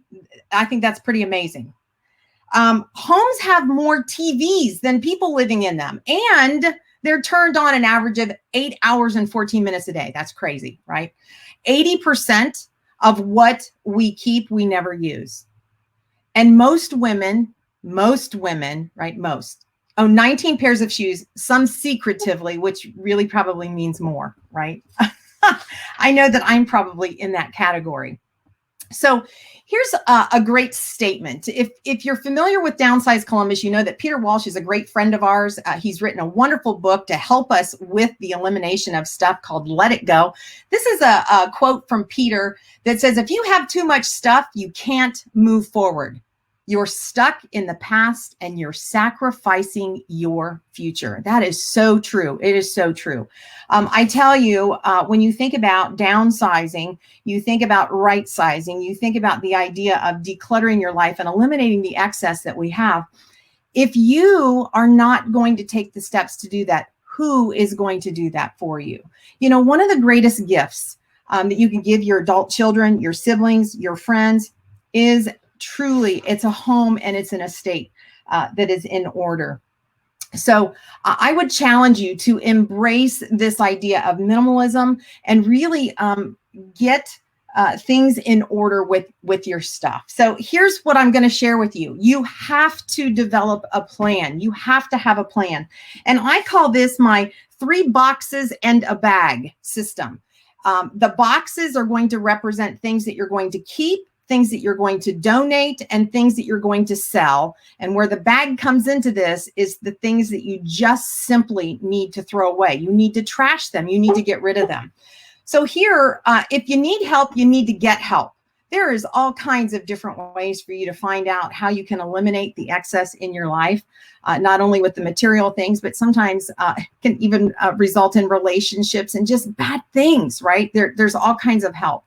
But here, when we're talking about the things in your home, the greatest piece of advice is to start early or to start now, because truly, for every year that you've lived in your home, it will take you 1 week to eliminate the things that you have gathered, the things that you have collected.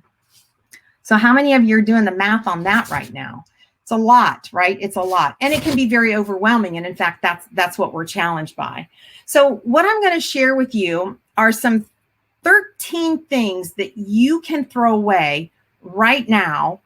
Today, you can work on these things. So here's my list. And I'm going to go through and I want to share with you in a little greater detail on some of these things, because I think that these are so good. In fact, this comes to us from an article from AARP, which, yes, I'm starting to get myself now. But this was such a great list that I thought that what we really, truly need to do is we need to learn to embrace a clutter-free lifestyle, because honestly, we all have 300,000 things in our home and it's just way too much, right? And so how many of you have collections of things? Listen, we all know there's this push towards minimalism, especially now during this pandemic that we've all been living through. People are at home now more than we ever have been before, and we're faced with all of the stuff that's surrounding us. So listen, organizing is really just a well-planned way of hoarding, is how I look at it. But truly, the best way to organize your stuff is to really, truly keep things that add value to your life and to get rid of those items that don't. So that is our number one here, is to eliminate anything that just simply does not add value. And listen, you have to ask the question, how might my life be better with less? Because in this case, with stuff, less is more. It really, truly is. Understanding why behind simplifying gives us leverage that we need to begin to let go. and to help understand what truly that excess is that's not needed. Number 2 is just in case items. These are just in case items that you might need in the non-existent hypothetical future, right? These are the things that we create in our mind. These are things that usually can be replaced for less than $20 and in less than 20 minutes. So really think through the just in case items. Listen, how many of you have excess toilet paper now? We may need that though, right? Or your hand sanitizers. How many of us are going out and hoarding those kind of things, right? Number 3 is going to be your photos and your paper. I know that there's a lot of us that struggle, especially those of us in business. Look, there's a time period that we have to keep those things, but here's what I want to say. Give yourself permission to get rid of the duplicates, right? How about the blurry photos? How about coupons or mailers that you're not going to use? How about bills and statements that you can get online? Old newspapers or magazines? Those are the kind of things in this photo and paper category. And listen, we have resources to help you get rid of those important documents. Number 4 is your actual trash. This is where that 3 boxes in a bag comes into play, emptying the trash around your home. Listen, this is a great way to start because it should be with the trash in your home. You have no emotional attachment to it. So start simple, just eliminate the trash because this is going to allow you to get moving, right? Number 5 is damaged items. These are things like maybe a favorite mug that has a chip in it, or heaven forbid, I have a problem with jewelry and stuff. I collect jewelry, necklaces that maybe have fallen apart, or how about the same is true for things that have missing parts? Like I know it. Listen, I should have done this as a poll. How many of you have so much Tupperware in your cupboards that don't have those matching lids, but you still are holding on to those things, right? So with the Tupperware, put the lids on them. And if you have some that don't have the lids, get rid of it. Just simply get rid of it. How about number 6, the extras and the duplicates? These are things like measuring cups, measuring spoons, wooden spoons, wire whisk, handbags, sunglasses, pins. We all have extras and duplicates that we just simply don't need. Or stuff that you never use. How about that? Listen, here's another question for you. Ask yourself, how is it helping and is it contributing to my life? How about random spices, sauces, maybe that you're not using? How about this? Who has uncomfortable shoes that you just simply, you just need to get rid of it? How about a junk drawer item? Or how about eliminate the entire junk drawer altogether, right? Knickknacks, freebies, or gifts that you were given, but that you just simply don't like. Repurpose those things, re-gift them to somebody else. Then they can come to the seminar next year and realize how to get rid of it. How about an abandoned hobby? This is number 8, an abandoned hobby. Maybe you wanted to learn how to knit and you decided, I don't like to knit. So figure out a way and a place that really would love to have the yarn that you're not going to use because you don't want to knit. Number 9 is items from a past phase. This could be maybe an emotional or a sad thing. What if you don't have a dog anymore and you don't plan on getting another one? Give yourself permission to get rid of the dog bed, the bowl, the leash. And how about those of you that are on our call today that are retired? Maybe it's time to pack up the majority of your professional clothes and your office supplies. How about number 10? Anything that is expired, right? This is going to include things like your medication, food, and makeup. Look, those things are not safe, and it's just time to go through those things and get rid of them. Number 11 is things that bring up bad memories. I don't know about you all, but I have a lot of unflattering photos that I need to get rid of? I'm sure you have some of those too. Or how about maybe a gift from someone that you no longer are friends with, which can be a very sad and emotional thing. Or maybe it's mementos of exes. Could possibly be spouses, could possibly be friendships, could possibly be a job situation, but things that you've held on to as a result of a bad memory. Clear your space, right? That will allow you to welcome new experiences and new people into your life. Here's a big one for me. Number 12, clothes that don't fit, right? Wouldn't you love to have the experience to remove those things in your closet that you either one would never wear, it's out of style, it doesn't fit? How would you love to be able to go to your closet, close your eyes, and just pick something and put it out, put it on and wear it? Now, that may be a whole nother challenge for us, right? Number 13 is something that really has become such a big thing lately for a lot of us, is digital clutter. This even is something in our lives that needs to be eliminated.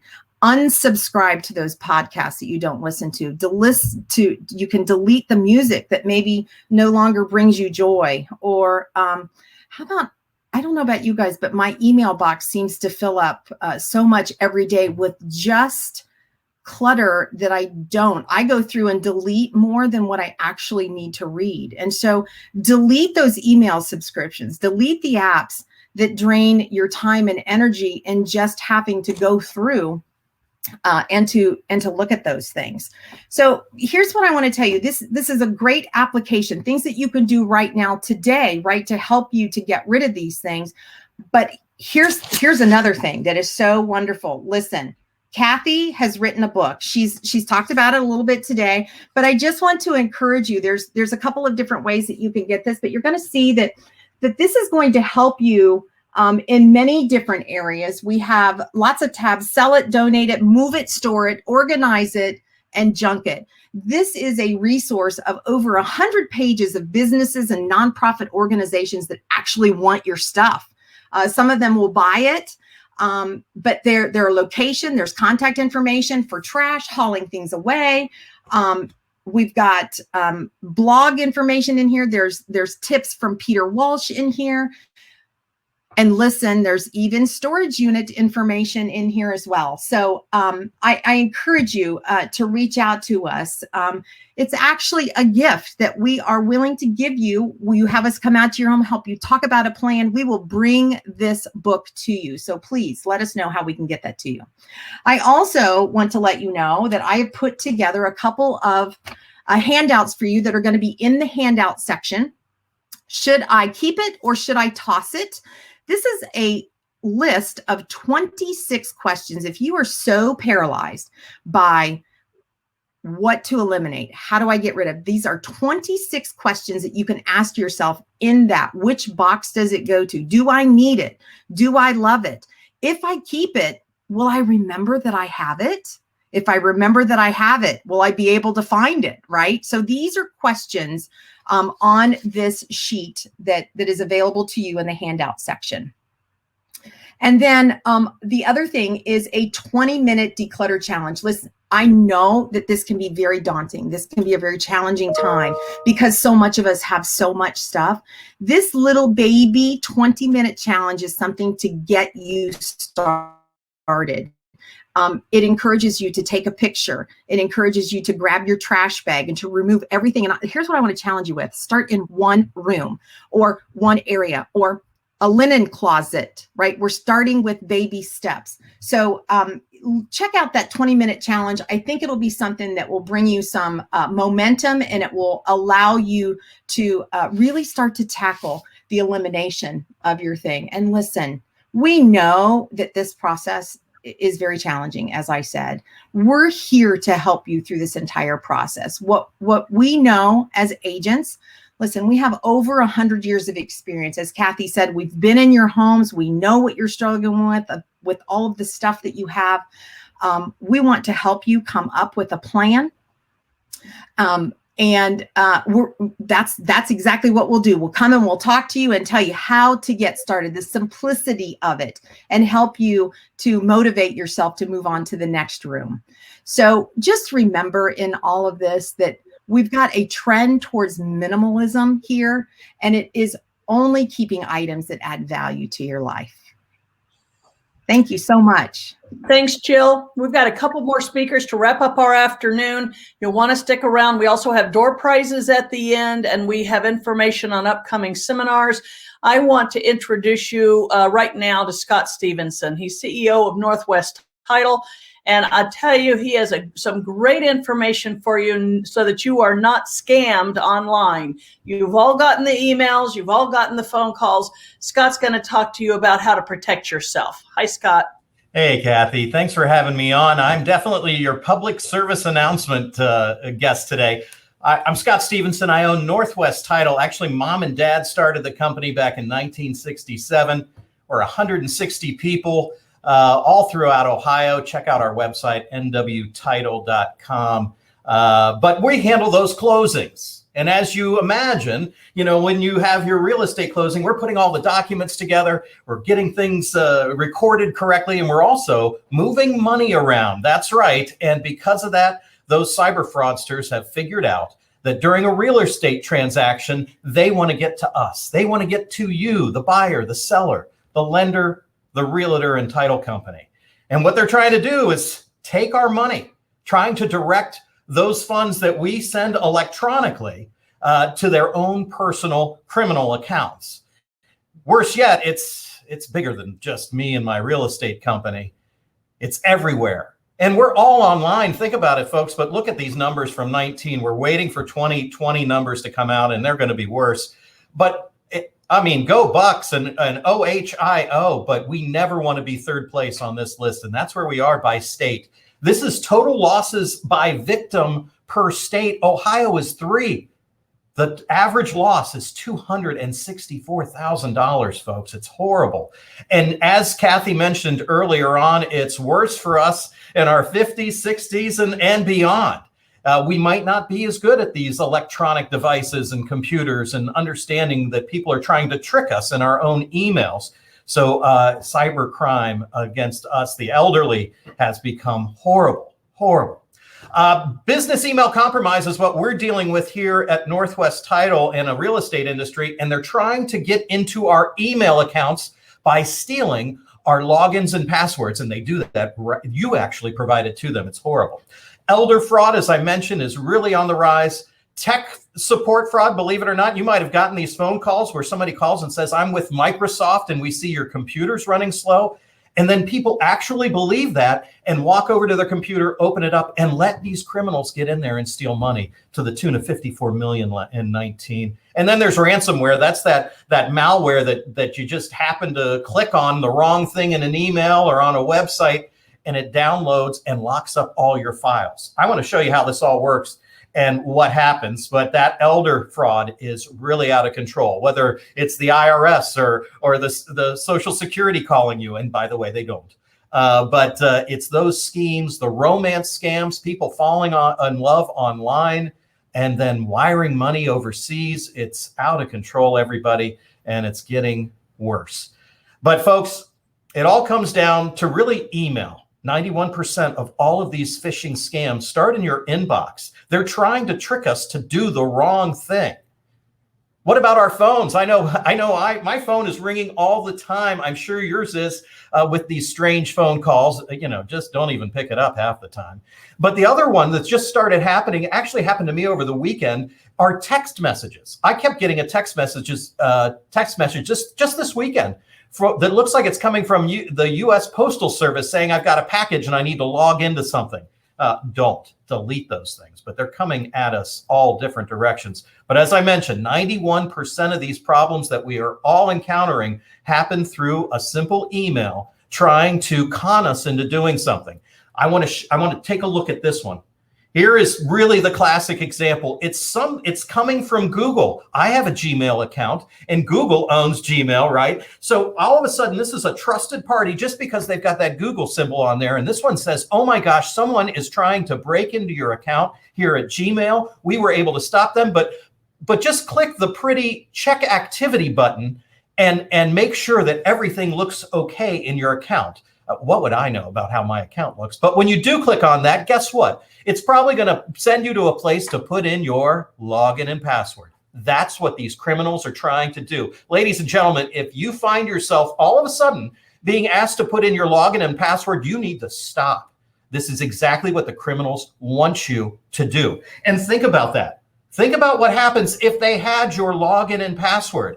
If they got into my inbox, my Gmail account, my personal email, I have all my financial accounts going there. I have my medical information. I've got my bank accounts and also exactly where I shop. I'm getting credit card statements. I'm getting information from the stores I shop at. You know what they're going to do, these criminals, if they got into your inbox? They're going to start going through every single account that they see pop up in there, and they're going to use the same login and password that they use to get in your inbox to try every one of those accounts that they see. The average time these criminals stay in your inbox is 6 months, ladies and gentlemen. And oh my goodness, think about the havoc they could wreak. And if you're like most people, you use the same login and password for everything because now you need 8 characters and symbols and all those other crazy things you can't remember. Most people are using the same one over and over.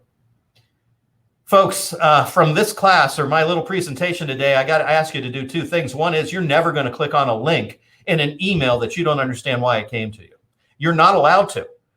But better yet, I want you to start looking at emails that come to you and look at the from. At the very top of this screen, you see that from line and it says target.com.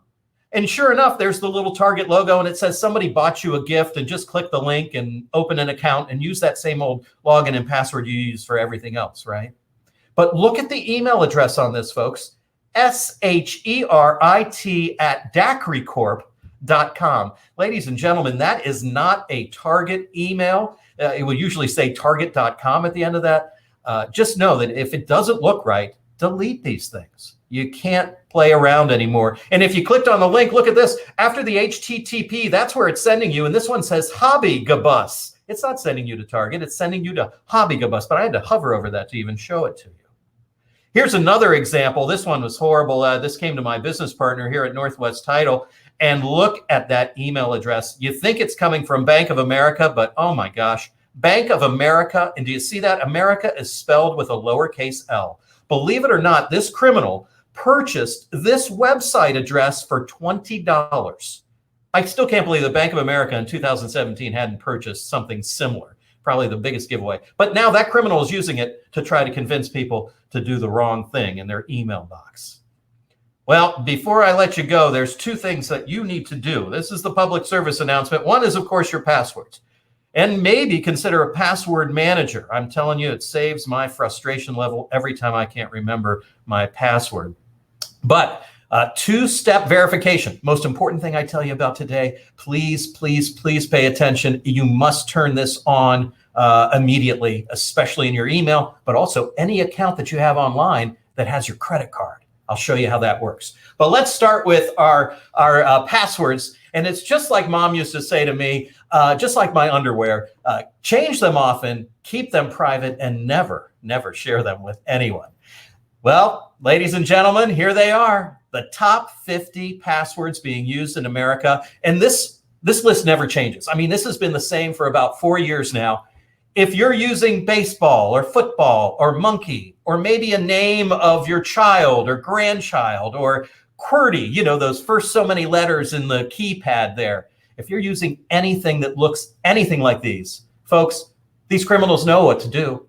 They're going to try every single one of these in seconds and break into your account. You can no longer use these types of account. Now look at this. Why has your bank or your medical account, why does it require you to have those 8 characters with symbols and everything else that you can't remember? Well, look at that. If you're using a 6-character password today with all lowercase letters, look at that, 10 minutes. The technology the criminals use can break through it in 10 minutes, 10 hours, even if you add an uppercase. And worse yet, if you add a number and symbol that you can't remember to this thing with only 6 digits, only 18 days. Why are we at 8 characters, uppercase, lowercase, numbers and symbols we can't remember? Because look at that at the 8-character level, 463 years. Folks, I don't know how you can remember all the passwords you need to have, because you need to have individually different passwords because of these fraudsters that are out there trying to get it. I highly recommend, and I want you to take a moment here when you get a chance, take a look at LastPass.com. I actually buy this for all of my 160 employees.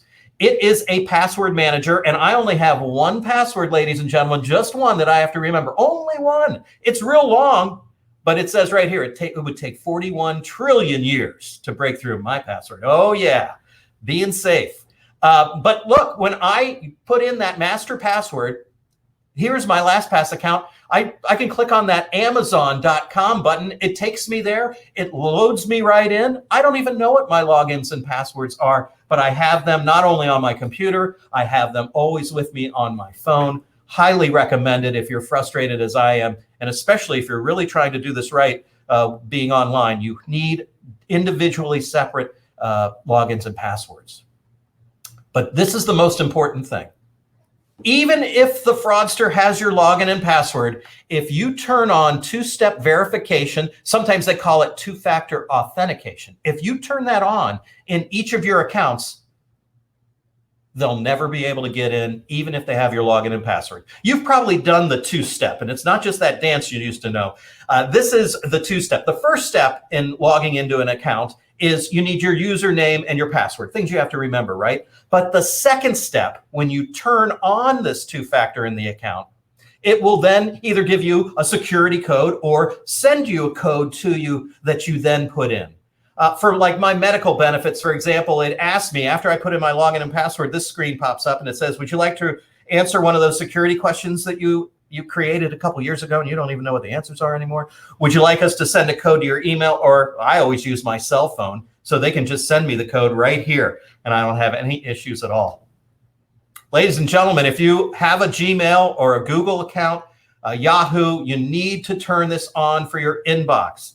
It's always in your security settings. So if I got, this is my Gmail account, for example, if I click on that security area, it will take me and show me a list of items, and there it is, two-step verification. Click on there, and you're going to want to enable that, turn it on, and then you can also put in how you'd like to receive it. I like it sent to my cell phone, so I just have it right here.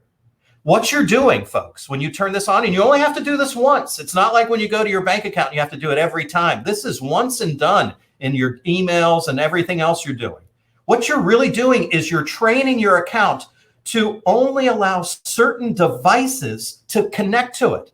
So even if a criminal had your login and password, all of a sudden, they need to have your phone now to get that code number to get in. This is the only way to protect yourself, and it's free. Folks, you know, worse yet, we got to think of, if you're not sure where to go, just Google it. Probably be the first thing that pops up. Make sure it says it's taking you to Apple. The other thing is, think about where your credit cards are stored. I don't know about you, but for the last year, especially during COVID, there were more boxes coming to the front steps of my house than I was kind of embarrassed with how many boxes would show up from Amazon and where else we were ordering things from. But my credit card's in there. You've got to turn on that two-factor authentication. Uber, your Facebook. Boy, if you're one of those people that has problems with people, hacking your account, if you turn this on, that's over. It's over, everybody. You need to protect yourself. Please teach your children this, but even the millennials aren't doing this. Every single site you go to has the ability for two-factor authentication. You need to turn it on. It is critical. So I've got a little homework for you today. Think about that LastPass premium. It is $35 a year. That's all. It is worth it. It will save you the headaches of not remembering passwords and also be able to better protect yourself. Change your passwords while you're training that. And then also, most important, you got to promise me, especially today, turn on two-factor authentication at a minimum in your email accounts, and then start doing it with each of your important accounts online. Again, Scott Stevenson, nwtitle.com for all of your real estate refinance, purchasing, selling needs. We're here to help. And as my parents started the company, we have the same values that we did then, and that is we treat our customers as if they're family. Thank you for having me on. Thank you so much, Scott. So much good information. And I always learn something when I listen. Coming up, we've got door prizes coming. For those of you who are so grateful you stuck around, almost our entire group is still with us. But I want to introduce you now to our corporate sponsor. And I save her for last because she honestly has information that is worth waiting for. And many of you have heard about the product that Anne Marie represents, and you just kind of scratched your head, said, I don't know how this works. So I want to introduce the corporate sponsor of our event, Anne Marie Steeman. She's going to tell us about the home equity, Tell Marie, Anne Marie, the HECM for purchase. Home equity conversion mortgage for purchase, yes. Yep. So why Can you guys hear me okay? Okay. All right. I'm going to get started. Hopefully everybody hears me okay. I switched to the phone dial-in option because I was having internet problems. But this program is one of those things that everybody says it sounds too good to be true. It basically allows you to buy your next home for about half down and never have a mortgage payment. Now, the trick is you do have to be 62 or older to use it. And there's really three reasons most people do this. They use the HECM for purchase because they get in their next home for about half down. They don't have a mortgage payment, and they use that freed up cash for other things. It might be investing. I've seen people take the money they didn't have to put in their house and invest it. I've seen people travel with it. You're going to hear from another one of my clients that actually took the freed up cash and bought a condo for their daughter and grandson. So whatever you choose to do with the money you free up, you have the ability to do with when you're only putting half down and you don't have that mortgage payment. So which of those would be most important to you? Travel, investing, helping out grandkids? Those are questions that you want to ask yourself when you consider being able to get into your dream home and not have a mortgage payment.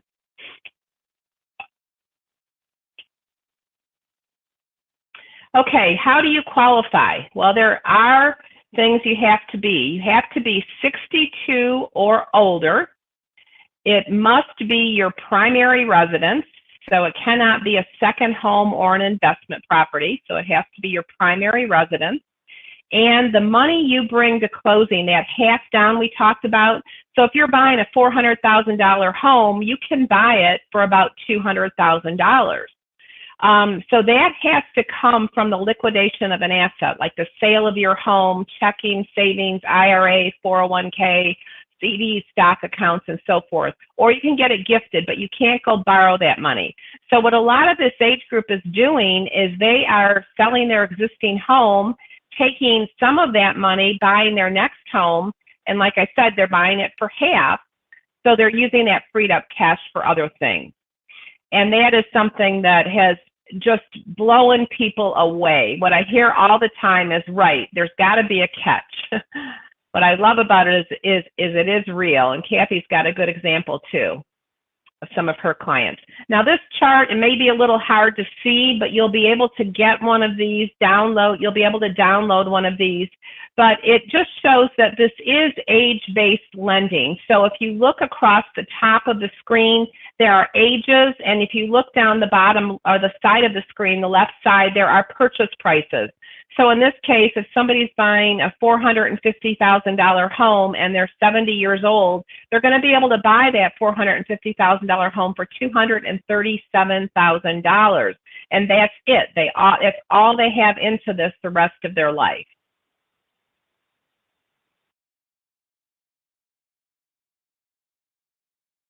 Okay, so you never have a payment. I did share that with you. You are still responsible for your property taxes, your insurance, and your HOA if you have an HOA. So it's not totally free, but you don't have any mortgage payment. Now, these are a couple of my clients. I think it's interesting for you to hear from somebody that sat where you're sitting, what their thoughts were, and what they think now.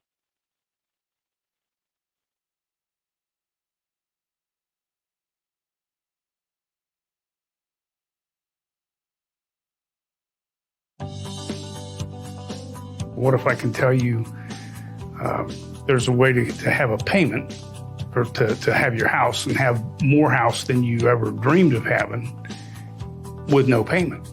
The HECM allowed us to not only get into a new home in an area where we wanted to be, in a house that we wanted to be in, but it allowed us to free up money from the sale of the original house to buy a small condo for our daughter and grandson to be in. Tell me about a HECM loan. And he said, my 62nd birthday, I'm going to go get in one. I'm from the school, if it sounds too good to be true, it usually is. Was a bit miraculous that we were able to pull all of that off and still have money to decorate the house the way we wanted, and not have a mortgage as we headed into retirement. Why do we want to put all of our money into a place to live and then have no money to enjoy whatever good mobile ambulatory years we have left? First of all, we couldn't have afforded a place that nice without deplenishing our savings. The advice that I give to someone who's on the fence about HECM is nothing has gone differently than what we were told would happen. It gave us the freedom to still be able to travel, have a nice home, not have to worry about as much financially. So it was like having your cake and eating it too. You can have a beautiful home and still travel and enjoy your retired years. And we've got $63,000 in upgrades that I never would have thought about. Because it was a life-changing thing for us. And we did share it with other prospective buyers Yes, we have. too. Yes, we have. It's opened up a lot of opportunities for us. We were able to get a really, really premium home with a lot of great upgrades. And we only had to take less than half of the cash that we had available to the closing, which we're going on a cruise next month. We're going to Palm Springs, California in March. We're going to the Masters in April. We're taking an Alaskan cruise in 2019. I mean, these are things that we would never been able to afford those things if we socked all of our money into a home. That's all we would have had was a home.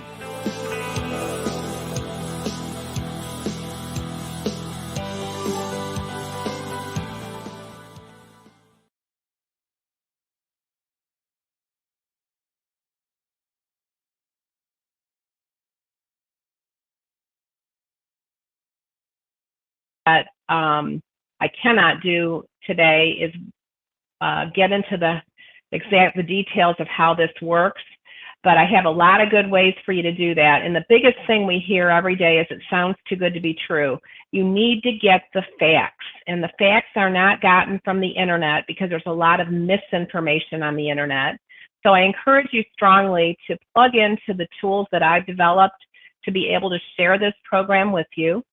There is a buyer's guide called the HECM for Purchase Home Buyer's Guide. This is the book. It's a 28-page book. You can download that at www.hecmprogram.com. You can email me at annemarie@hecmprogram.com, or you can call 614-339-0432 for more information. Now, in addition to the buyer's guide, I have a seminar every Tuesday at 2 o'clock and 5:30. I walk through the whole program A to Z. I strongly encourage you to come to that Zoom seminar. It's in about an hour and 15 minutes. You can register for the seminar at www.hecmprogram.com. You can also look at some other of my clients and testimonials. The key is to get the facts. This is a game changer in retirement. Some of the studies that have been done show that use of this program in retirement, it can extend your retirement income another 8 to 10 years. So you definitely want to get the facts and see if it's a good option for you. Thanks for your time today. Kathy, I'll send it back to you. Thank you so much, Anne Marie. And I just want to say we are at the end of our program. I want to talk a little bit about some upcoming programs we have, and then also make available to you the door prizes that we have. We've run over today, so I don't want to spend a whole lot of time with each of our visitors. But if you're still here, which the majority of you are, if you will put your first and last name in the chat box, we have a number of gift cards and door prizes that my staff will pick your name from the list and we will mail it out to you. So if you'll go ahead and start putting your first and last name there, we will make sure that we are going to draw prizes, and hopefully yours to be a door prize. One thing, too, I want to talk to you a little bit about our seminars that are coming up in weeks to come. The DownSize Columbus seminar is only the first of many. Coming up is our Transition Tuesday events, and I think I have a slide for the Transition Tuesdays. Valerie, if you can pop that up there, it has some dates here. If not, if you can just go to downsizecolumbus.com, we have Transition Tuesdays coming up starting, I believe, next Tuesday. If not, it's the next one. Hold on, let's see here. We have some events coming up. Go to downsizecolumbus.com and click on Transition Tuesdays. We'll also be sending out emails, but Transition Tuesdays are smaller virtual events that allow you to learn more about the money and legal and moving and all that. So watch your email. We'll be telling you about that. And then finally, we are very, very hopeful to go back live with DownSize Columbus, our event in October. We've been virtual now for almost a year, and we'd love to see you again. So watch your email for our October event. It's going to be on Halloween, which is a Sunday. It's going to be live at the Villa Milano in Westerville. In addition to our speakers, we're going to have over 40 vendors and who all are there to serve you. So we would love to see you in person when we get to DownSize Columbus in October. I'm Kathy Cairo, lead agent for the Kathy Cairo Group, and I am, there you go, there's some of the dates for our events. April 20th, Got Stuff, Get Help. May 4th, the Legal Wills Trust, and Which Kid Do I Trust? On May 18th, What Is My Home Worth? June 1st, I Don't Need a Million, But I Need Enough. All of our seminars are at 6:30. They are all virtual. You can go to downsizecolumbus.com and click on the Transition Tuesdays link. Once again, if you want to get my book, Got Stuff, Get Help, click there and order it, and we'll get one out in the mail to you. Most of all, we want to serve you. So if you would like someone on our team, myself or someone on our team, to come out, meet with you, go through your transition plan, we would love to do that. You can just put your name in the chat box, say you want to visit from the Kathy Cairo Group, or Brandon on our team will be following up with phone calls and seeing how we can help you further. Thank you for a wonderful afternoon. I thank you to our speakers. You guys have been terrific. I thank you to Valerie and her team at Leading Response for helping us get to you. And we will certainly be in touch in days to come by phone and email to see how we can serve you further. Thank you so much, and you all have a good rest of your weekend.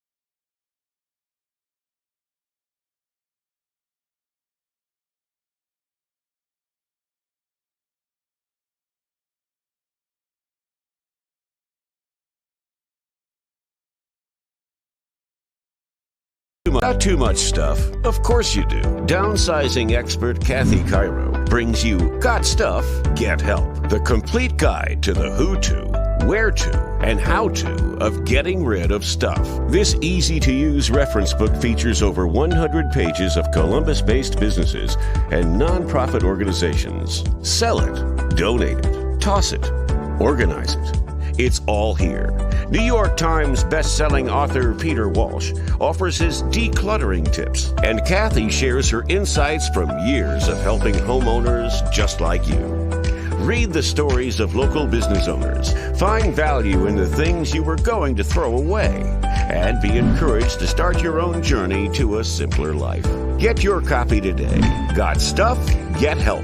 The book is $30 plus tax and shipping. Order your copy today at downsizecolumbus.com. Look for the Got Stuff, Get Help link.